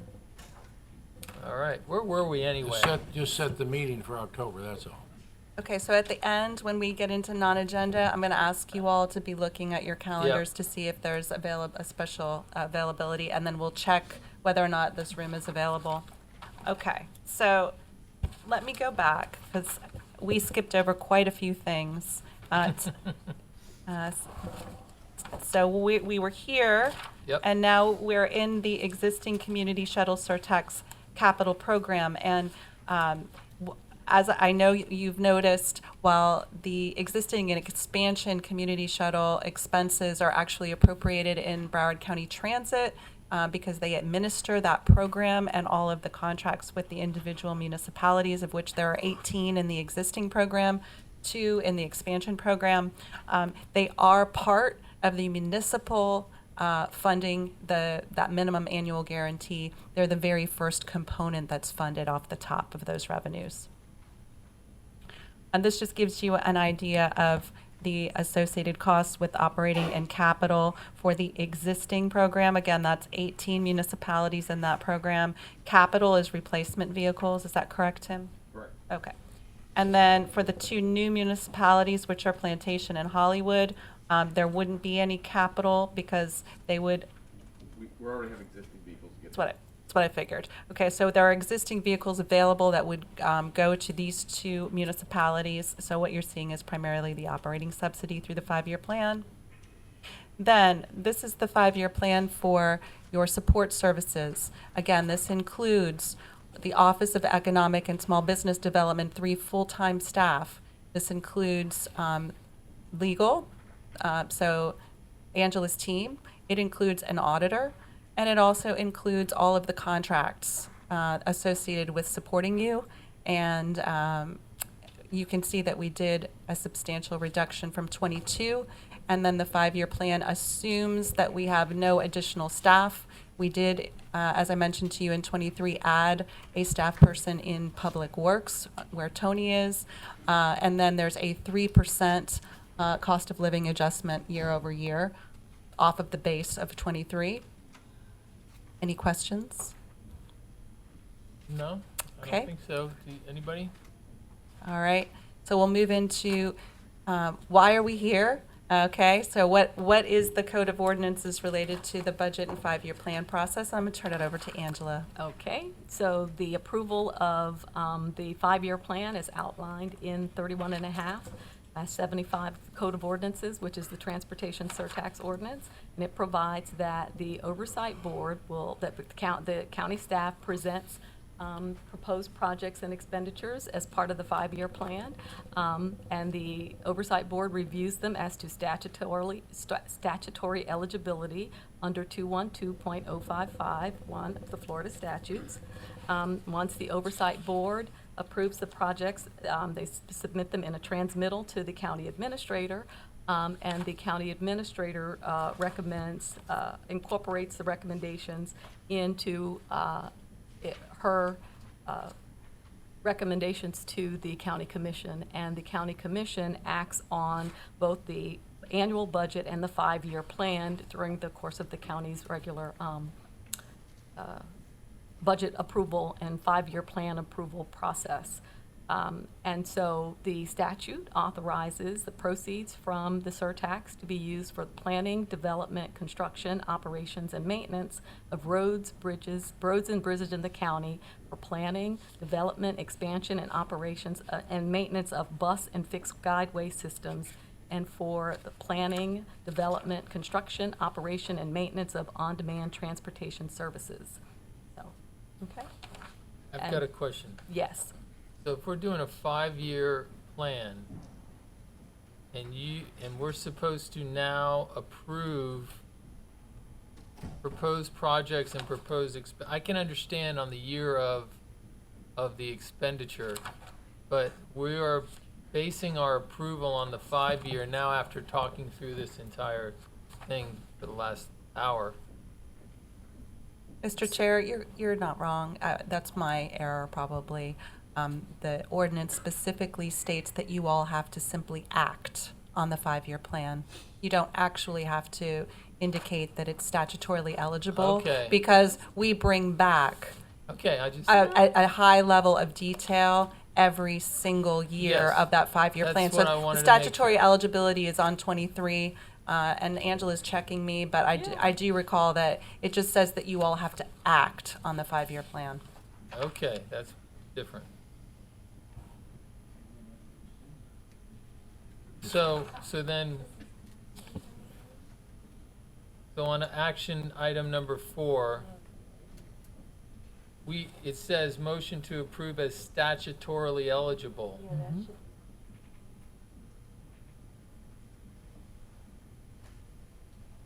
So it would rather be motion to approve the proposed projects and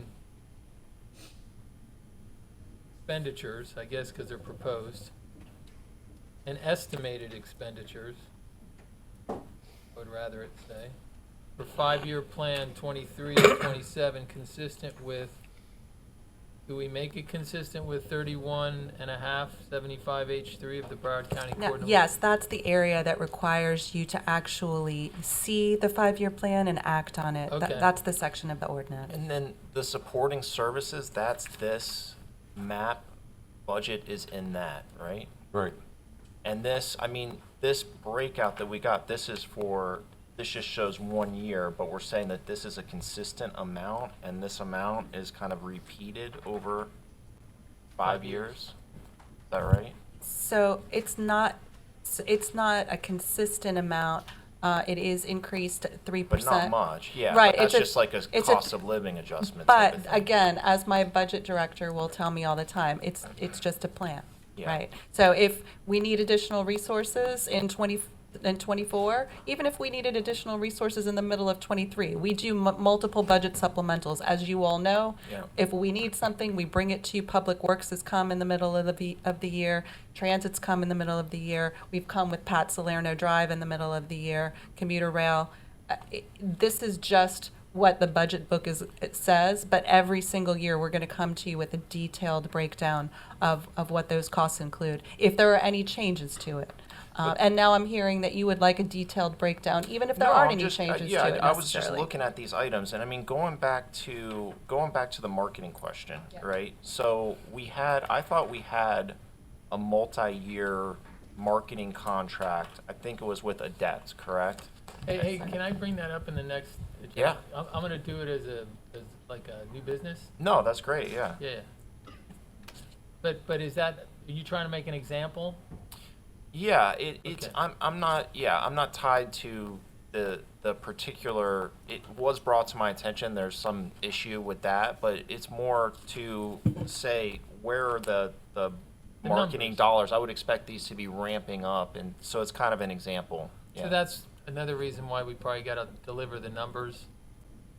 So that- I did provide the numbers. I hope you all each got to see the exact breakdown in the budget for MAP. I will do that in all future budget presentations so you can see where there are any increases or decreases.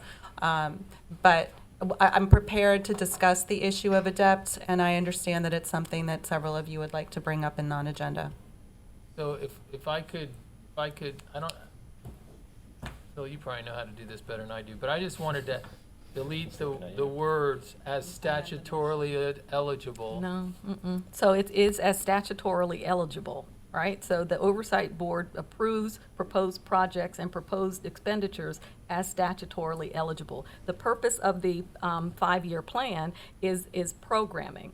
And so each year, they will come back, and what's in the budget, just like the FY23 budget is specified, you know, because that's the year that the funds are going to be appropriated by the board. The 5-year plan is the planning tool that, you know, just acts as the basis for a plan for project delivery, and it can get modified later. But the issue before this board is whether what's been presented as part of the 5-year plan is statutorily eligible. But I don't know if it is.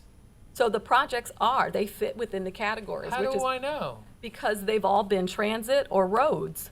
Well, there's one of them that says it's a government center with an attachment to a multimodal facility. I don't know. So the transit facility. But I know, but you're saying that I know and I don't. I don't have a plan in front of me. I don't know. I don't have a budget. A 5-year plan is conceptual. So we could say, make it more clear, motion to approve proposed projects that become statutorily eligible and estimated expenditures for a 5-year plan. We could say it that way, and Yes. that would be more clear to me. Yes. Okay. Not So- only that, I wouldn't have to abstain.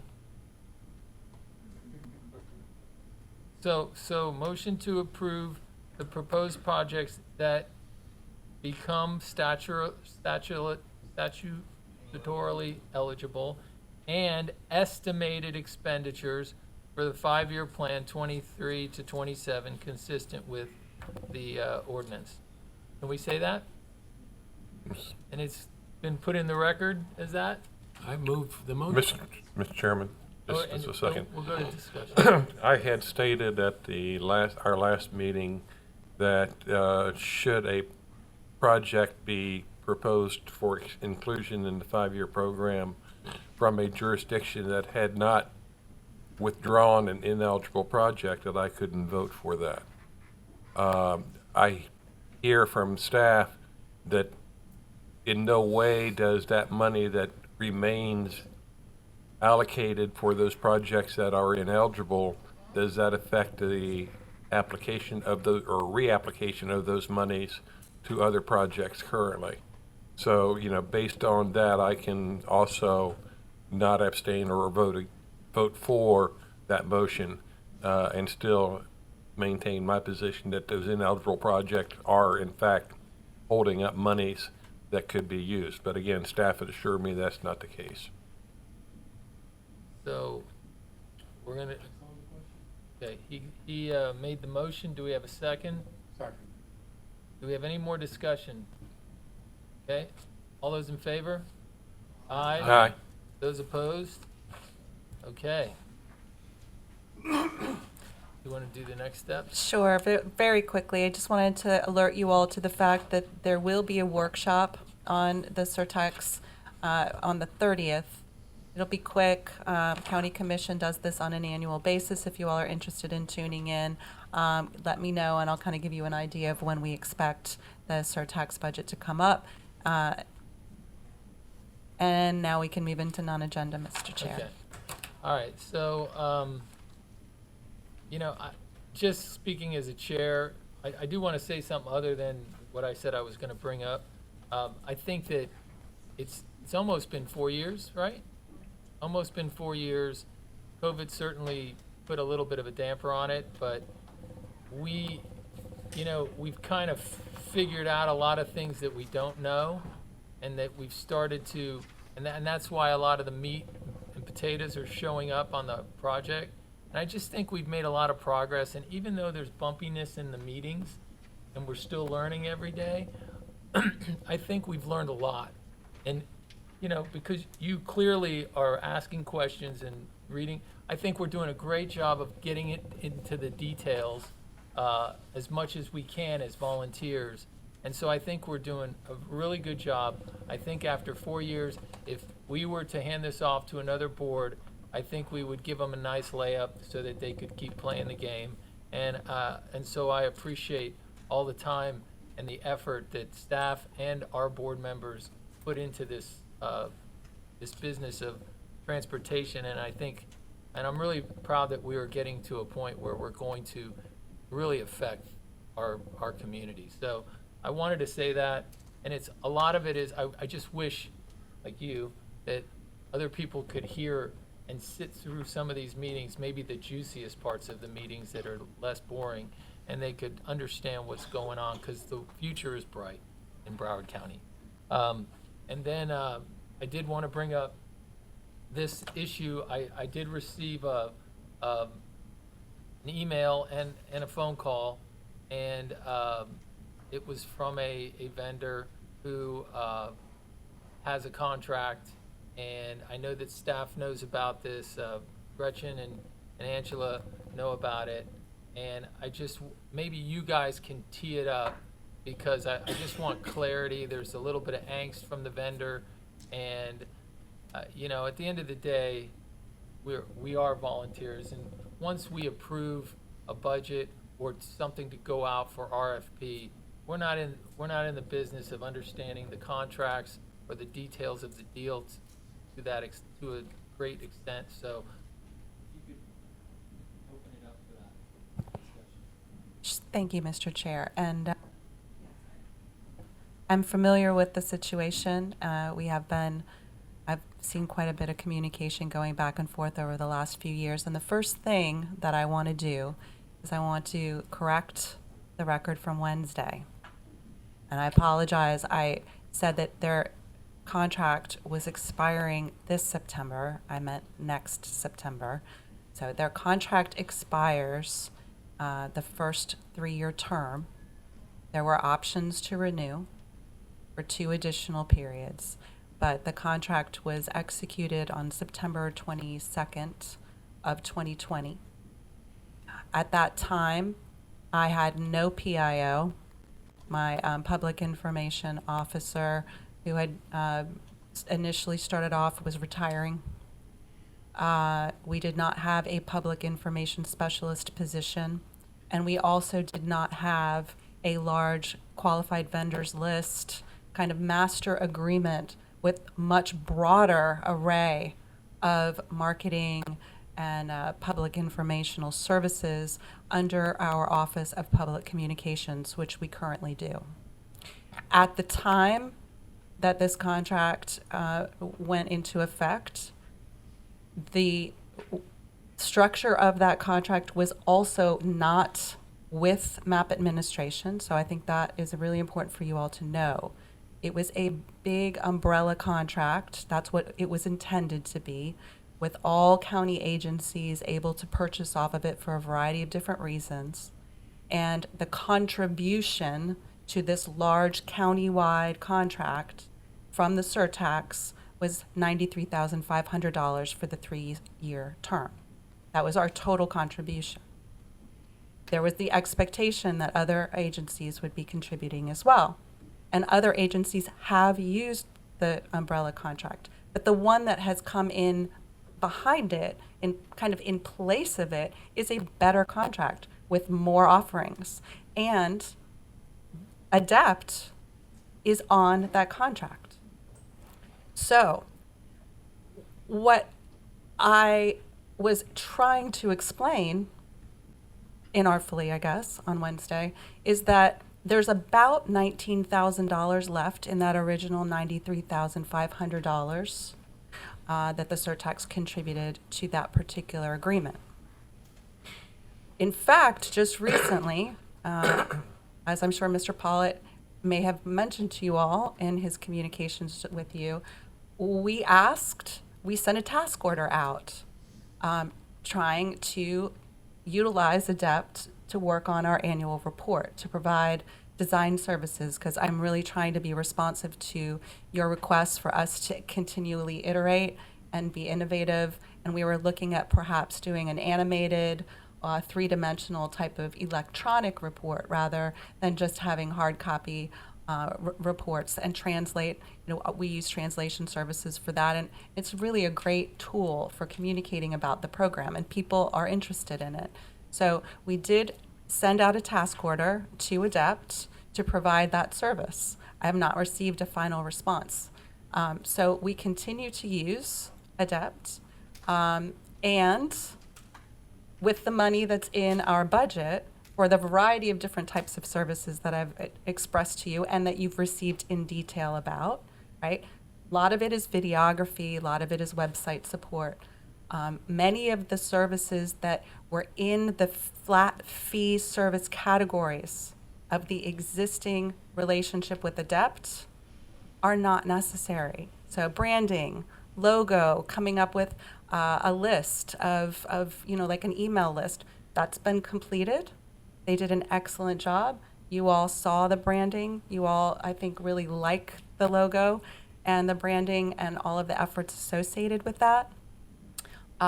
We have a robust social media presence. I have an internal staff person that is, again, excellent community outreach, engagement.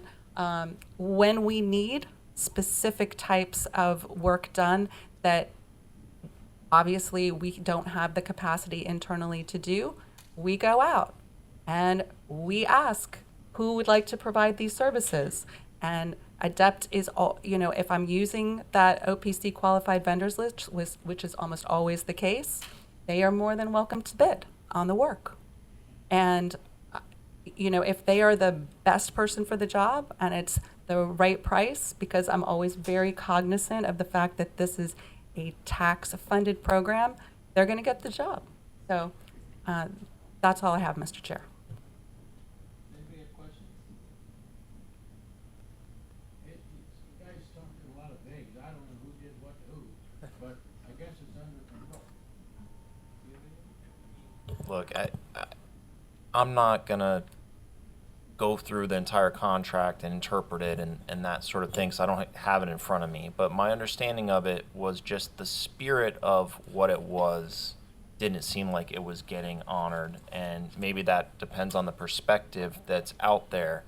But I would say that my concern, and this doesn't really even have to do with Adept, it has to do with for-profit marketing agencies that I think in general are going to be better at certain things. And I do get concerned when it's like we're going to turn that into a task and break it down and then have people bid on it and control the whole thing versus like, hey, you're going to have to engage the right firms at a high enough level to get them motivated to do these things and rebrand and that sort of thing. So I do get concerned that we're going to get stuck in doing everything inside the county, and yes, we have a person to do and that sort of thing, but there's a reason why you have these for-profit agencies. They have more reach. They have more cutting-edge techniques like that.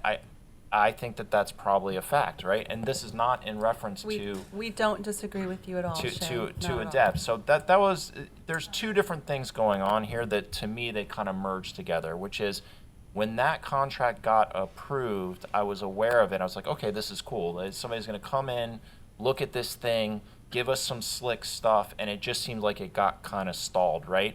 And then separately, I was also informed, like, look, we're trying to do more under this, and we're not really able to, right? Was like kind of the feeling without getting into every interpretation of what the contract is.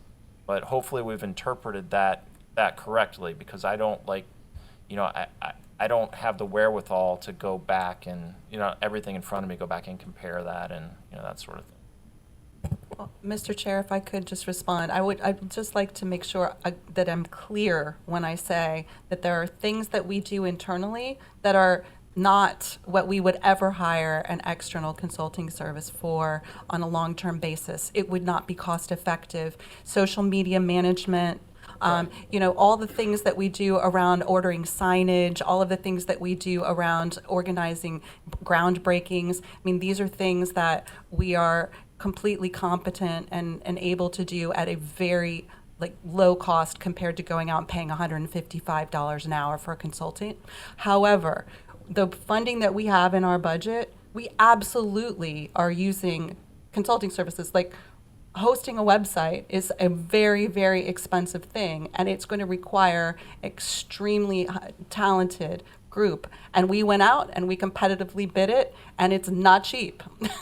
And the ongoing maintenance of that and SEO support, it's not cheap. And we know that we don't have the capacity to do that in-house. In fact, it was our own Office of Public Communications that said, you need to have your own website off the county's website, and it needs to be professionally managed. So we completely agree with you. And we would do the same with advertising or buying ad space. Nobody does that in-house in the county. Go ahead. Did you bring this up because they contacted you and you had concern? Is that? They've contacted a lot of people. So, Okay. but I'm gonna ask a few questions. So, basically, you said something about another contract came behind it. Like, what does that mean? Subsequent to us entering into our contract, that was, again, an umbrella contract that the Office of Public Communications manages. Yep. They went out and they did a whole nother solicitation process because Who did? the Office of Public Communications For the county. for the county, Okay. right? And it has a much broader array of services than the initial one. Okay. Again, we Is only there- use is a there flat fee. Is there a fee for that, or a monthly or something? Do they No, make- it just, none of these are guarantees. Like, you don't get this is not where you're So getting. they don't do a contract that says it's going to be maximum $250,000, $60,000, and you're gonna get $20,000 a month. No, never, except for There's lobbying no services. Retainage or Nope. We don't enter into contracts like that at the county. I mean, not that I'm aware of. The only ones that I've ever seen are for lobbyists. So you only give contracts out that have a maximum, not to exceed maximum, and then if we give you the work, you get it. If we don't give you the work, you don't get it. Yeah, you get, Is that the way that it's done? Yes, the contracts are a maximum not to exceed, and they include hourly rates. And so there are, and the work that is paid for is work actually performed and billed at those hourly rates. There's Okay. no, guaranteed amount that you don't have to document through billable hours and eligible, like Right. reimbursable expenses. Right. So then why, so I'm just trying to learn here, trying to be fair. Why would anyone want to do a contract that doesn't give you some form of guarantee that you have work? Why would you bid on something that when you're done bidding on it, you got nothing in your hand but the hope that they're actually going to do it with you? Just asking the question. It's probably not a question that's properly So- to Angela and I, but we get a lot of interest. When we do qualified vendors lists, there's no guarantee of It's a work. qualified vendor. Yeah, That's what it is. right. It's not a contract to do marketing for the Surtax. No. For 3 years. No, it was never intended for that. It was to help us stand up the program, and there were very limited services. There were only 4 categories of services that could even be procured. Okay. And I would have to go out and do a task order and say, here's the scope of work, here's the time frame. Can you tell us, send us back a proposal, how much would it cost So that's how you? you have to do it. You have to go to your vendors and say, here's the task, give me a price. Yeah, give me a proposal. How long will it take you? Can you do this? Will you But have to hire the option subs? to go to someone else by contract. Well, with this particular contract, it was just Adept. On a qualified vendors list, which Adept is on, it's anybody that's in those particular areas that's on that qualified vendors list. And generally, what public communications does for us is they'll say, okay, these 3 CBE firms and these 3 non-CBE firms provide these types of services. And then you release your task order out into the world, and those 6 qualified vendors have the opportunity to bid on it. And in this case, you only have one qualified bidder. So under this particular contract, it was just Adept that I could work with a flat fee service, flat fee, and it was a maximum that they could get paid in a month. And there were only 4 categories of services that I could engage them for. So if you have other marketing tasks or scope to do, why wouldn't you just give it to Adept? That's the question I would ask. Okay, so what I have been doing is that if it is within those 4 categories, Yes. I give it to Adept. If it's a 3D video. And those 4 categories are in the contract. Yes, and she can read. So if it's web hosting or website creation or SEO or 3D videos or augmented reality or virtual reality, I have to go out into a different space Gotcha. and request So people who you've are given- qualified in that So space. you've given anything that goes under the 4 categories, you give that to Adept. If we need any type of external support in those 4 categories, they have gotten it. That's why they've spent down the, I mean, they only have 19,000 left out of 93,500 because they have been working. Okay. All right, I understand. I'm not privy to the contract. I guess if I had an issue, I'd probably look at my contract, and if I thought I had a case, I'd probably sue. Or send a legal document first and say, hey, can we work this out? But I don't understand it enough. Maybe Mr. Pauliette should be here if he wants to talk about it. But I don't know enough about it. I know that if we have the four categories and we're doing them, we should give them to that vendor, which you say you have done so far. So, And like I said, they have a task order right now to work on the annual report, which is a 3 to 5 month long engagement. Okay. Depending on, again, what they feel that they are capable of doing. okay. Well, do you have any other things to bring up?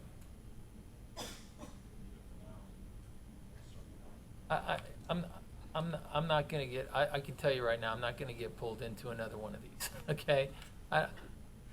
If there's some sort of dispute, it should be between the county. We're not here to referee contracts, and so I'm not going to get pulled into this again. And if we want to hire a marketing company or something outside, like if at the surtax level, and we want to participate in it, then maybe we'll do it different next time. But right now, the way it's set up, it's really I feel like we're wasting our time here talking about it. But and if he's getting the work that his contract says he gets, then that's fine. I don't think there's anything.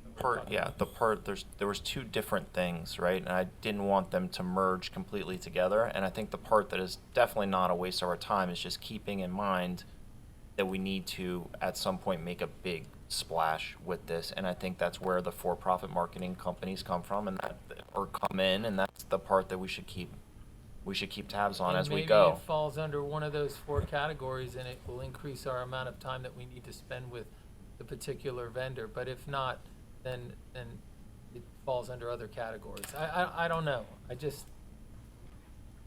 think we've talked about it enough. All right?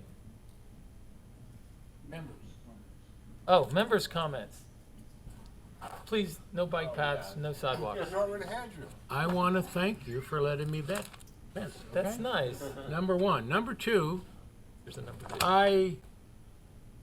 regarding us re-upping or not re-upping, I just want to say that I hope everybody does.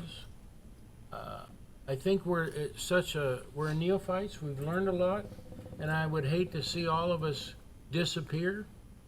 I think even though you may not have the time, I really think we got a good foundation, but it's just not quite there yet. And I hope everyone can commit to at least re-upping for next 4 years. Oh, That's your letter you're supposed to, you know about that?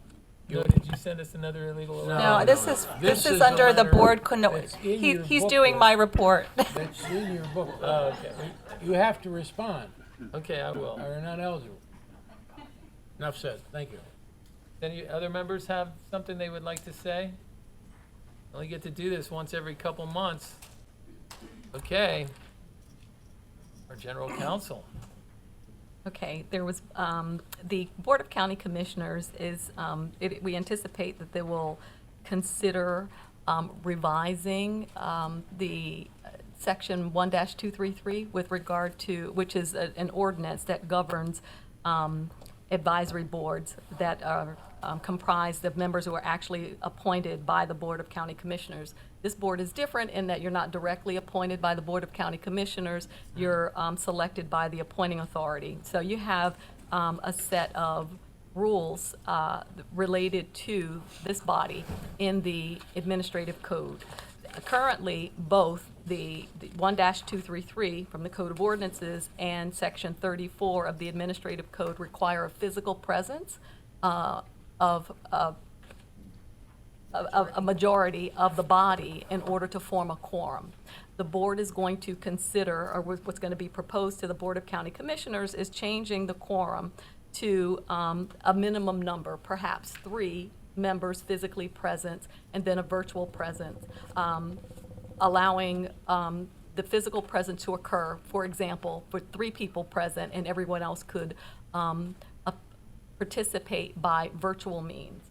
And so what I wanted to know from this body is whether, and this body would like to have its procedures revised consistent with whatever the board decides to do, county commission, with regard to a quorum for other county-created boards.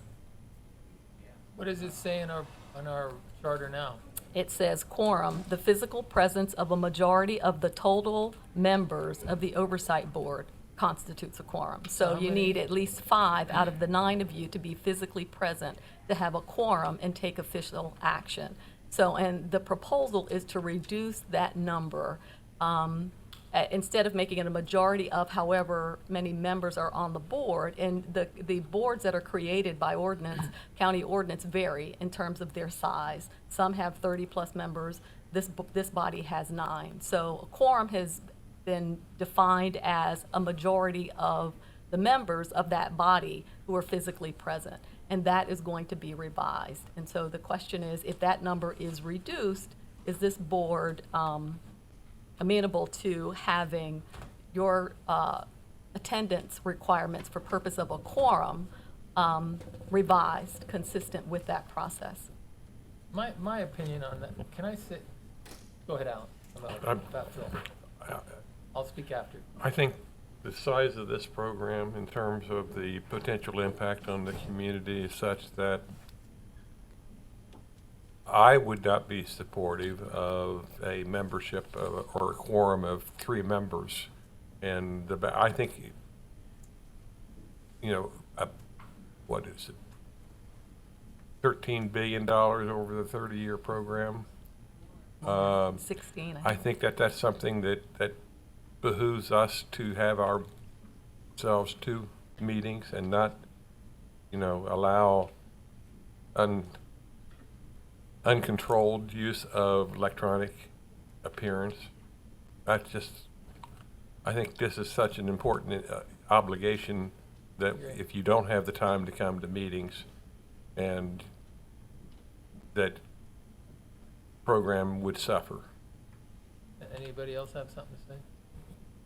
I don't disagree with the sentiment. I think the flexibility, the thing it makes me think of is that it allows for another like crazy COVID surge or something, and that we can still get stuff done as needed. But yeah, I wouldn't be supportive of doing that, so then we can on purpose not be here, and then people are just virtual, right? But it's more kind of a scenario that you need it, right? It's like a backup scenario where, maybe it's good to have that. I don't know. I mean, I'm okay coming in person at this point. And so I guess I want to clarify or make sure that everybody understands that a physical quorum is required to take action. So the 3 people who are present, if nobody else participates, those people decide. Those 3 people who are in person will make the decisions and take action on behalf of the entire board. So it would give the option to appear physically, but the crux of it is that you could have 3 people who come on a consistent basis and decide everything for the body. And is that something that you're interested in? No. What we're interested in is keeping it the way it is, 5 people, I think I've heard. And I think that that's minimally a good number. I think if you could add language to our charter, maybe we can talk about it further in our retreat, or if there were a pandemic or some other event in which a government agency puts restrictions on social gathering, that in that particular case, maybe we, provided that it's a Zoom call or something, that we could have everybody get on a Right. but other than that, other than some external circumstance beyond our control, it should remain 5 people a person.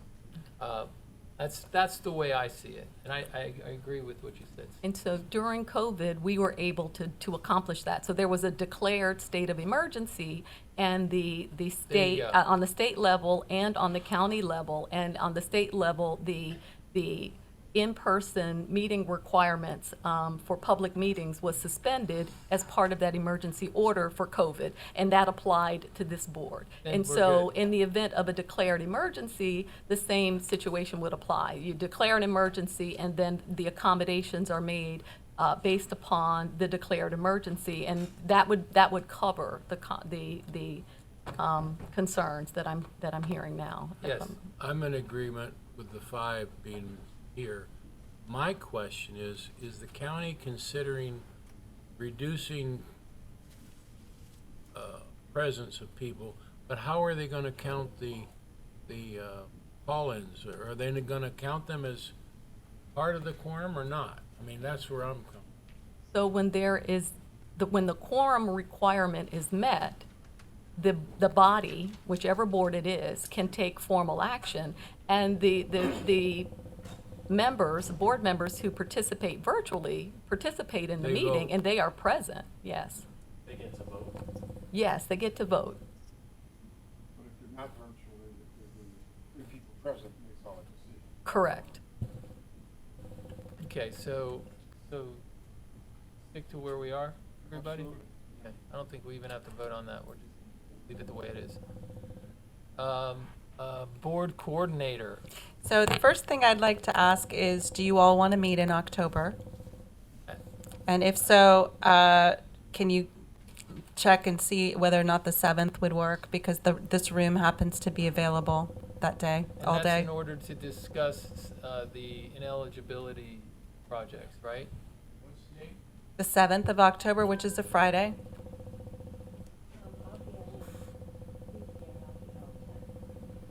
Okay.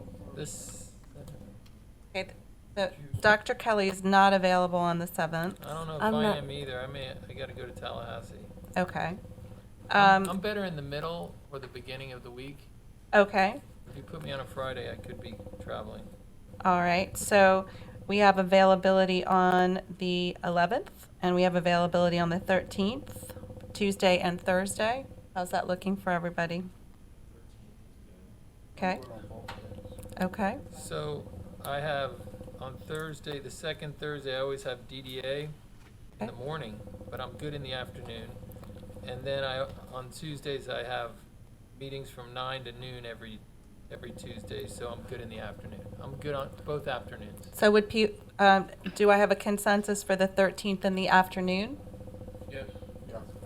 Is that good for you too, Dr. Kelly? I have a feeling I will be out of town the month of October, so I didn't realize we were going to have a meeting at all that month. But I can participate virtually, whatever Okay. you all decide. That'd be great. All right, so the 13th, 1:32, what's the preference? Do it right after lunch, 1:30 would be good. Okay, 1:30. You lock that in for me? All right, we're gonna lock this room in for the 13th.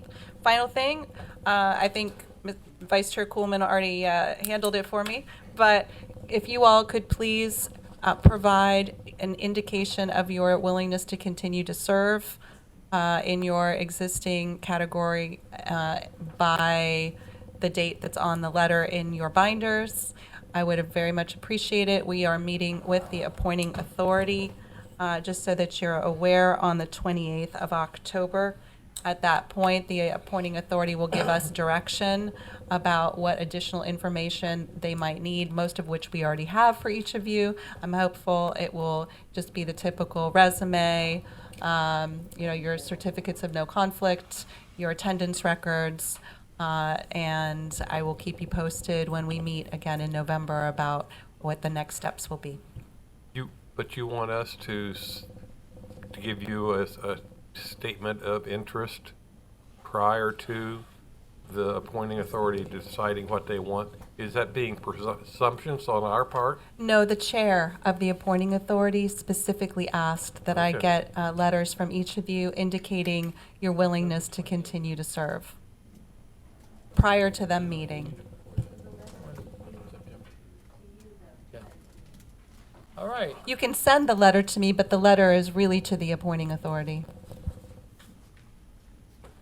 Email's okay? Okay. Meeting adjourned. Thank you, everybody.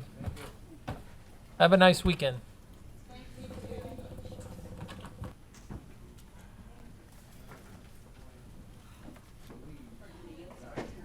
Recording stopped.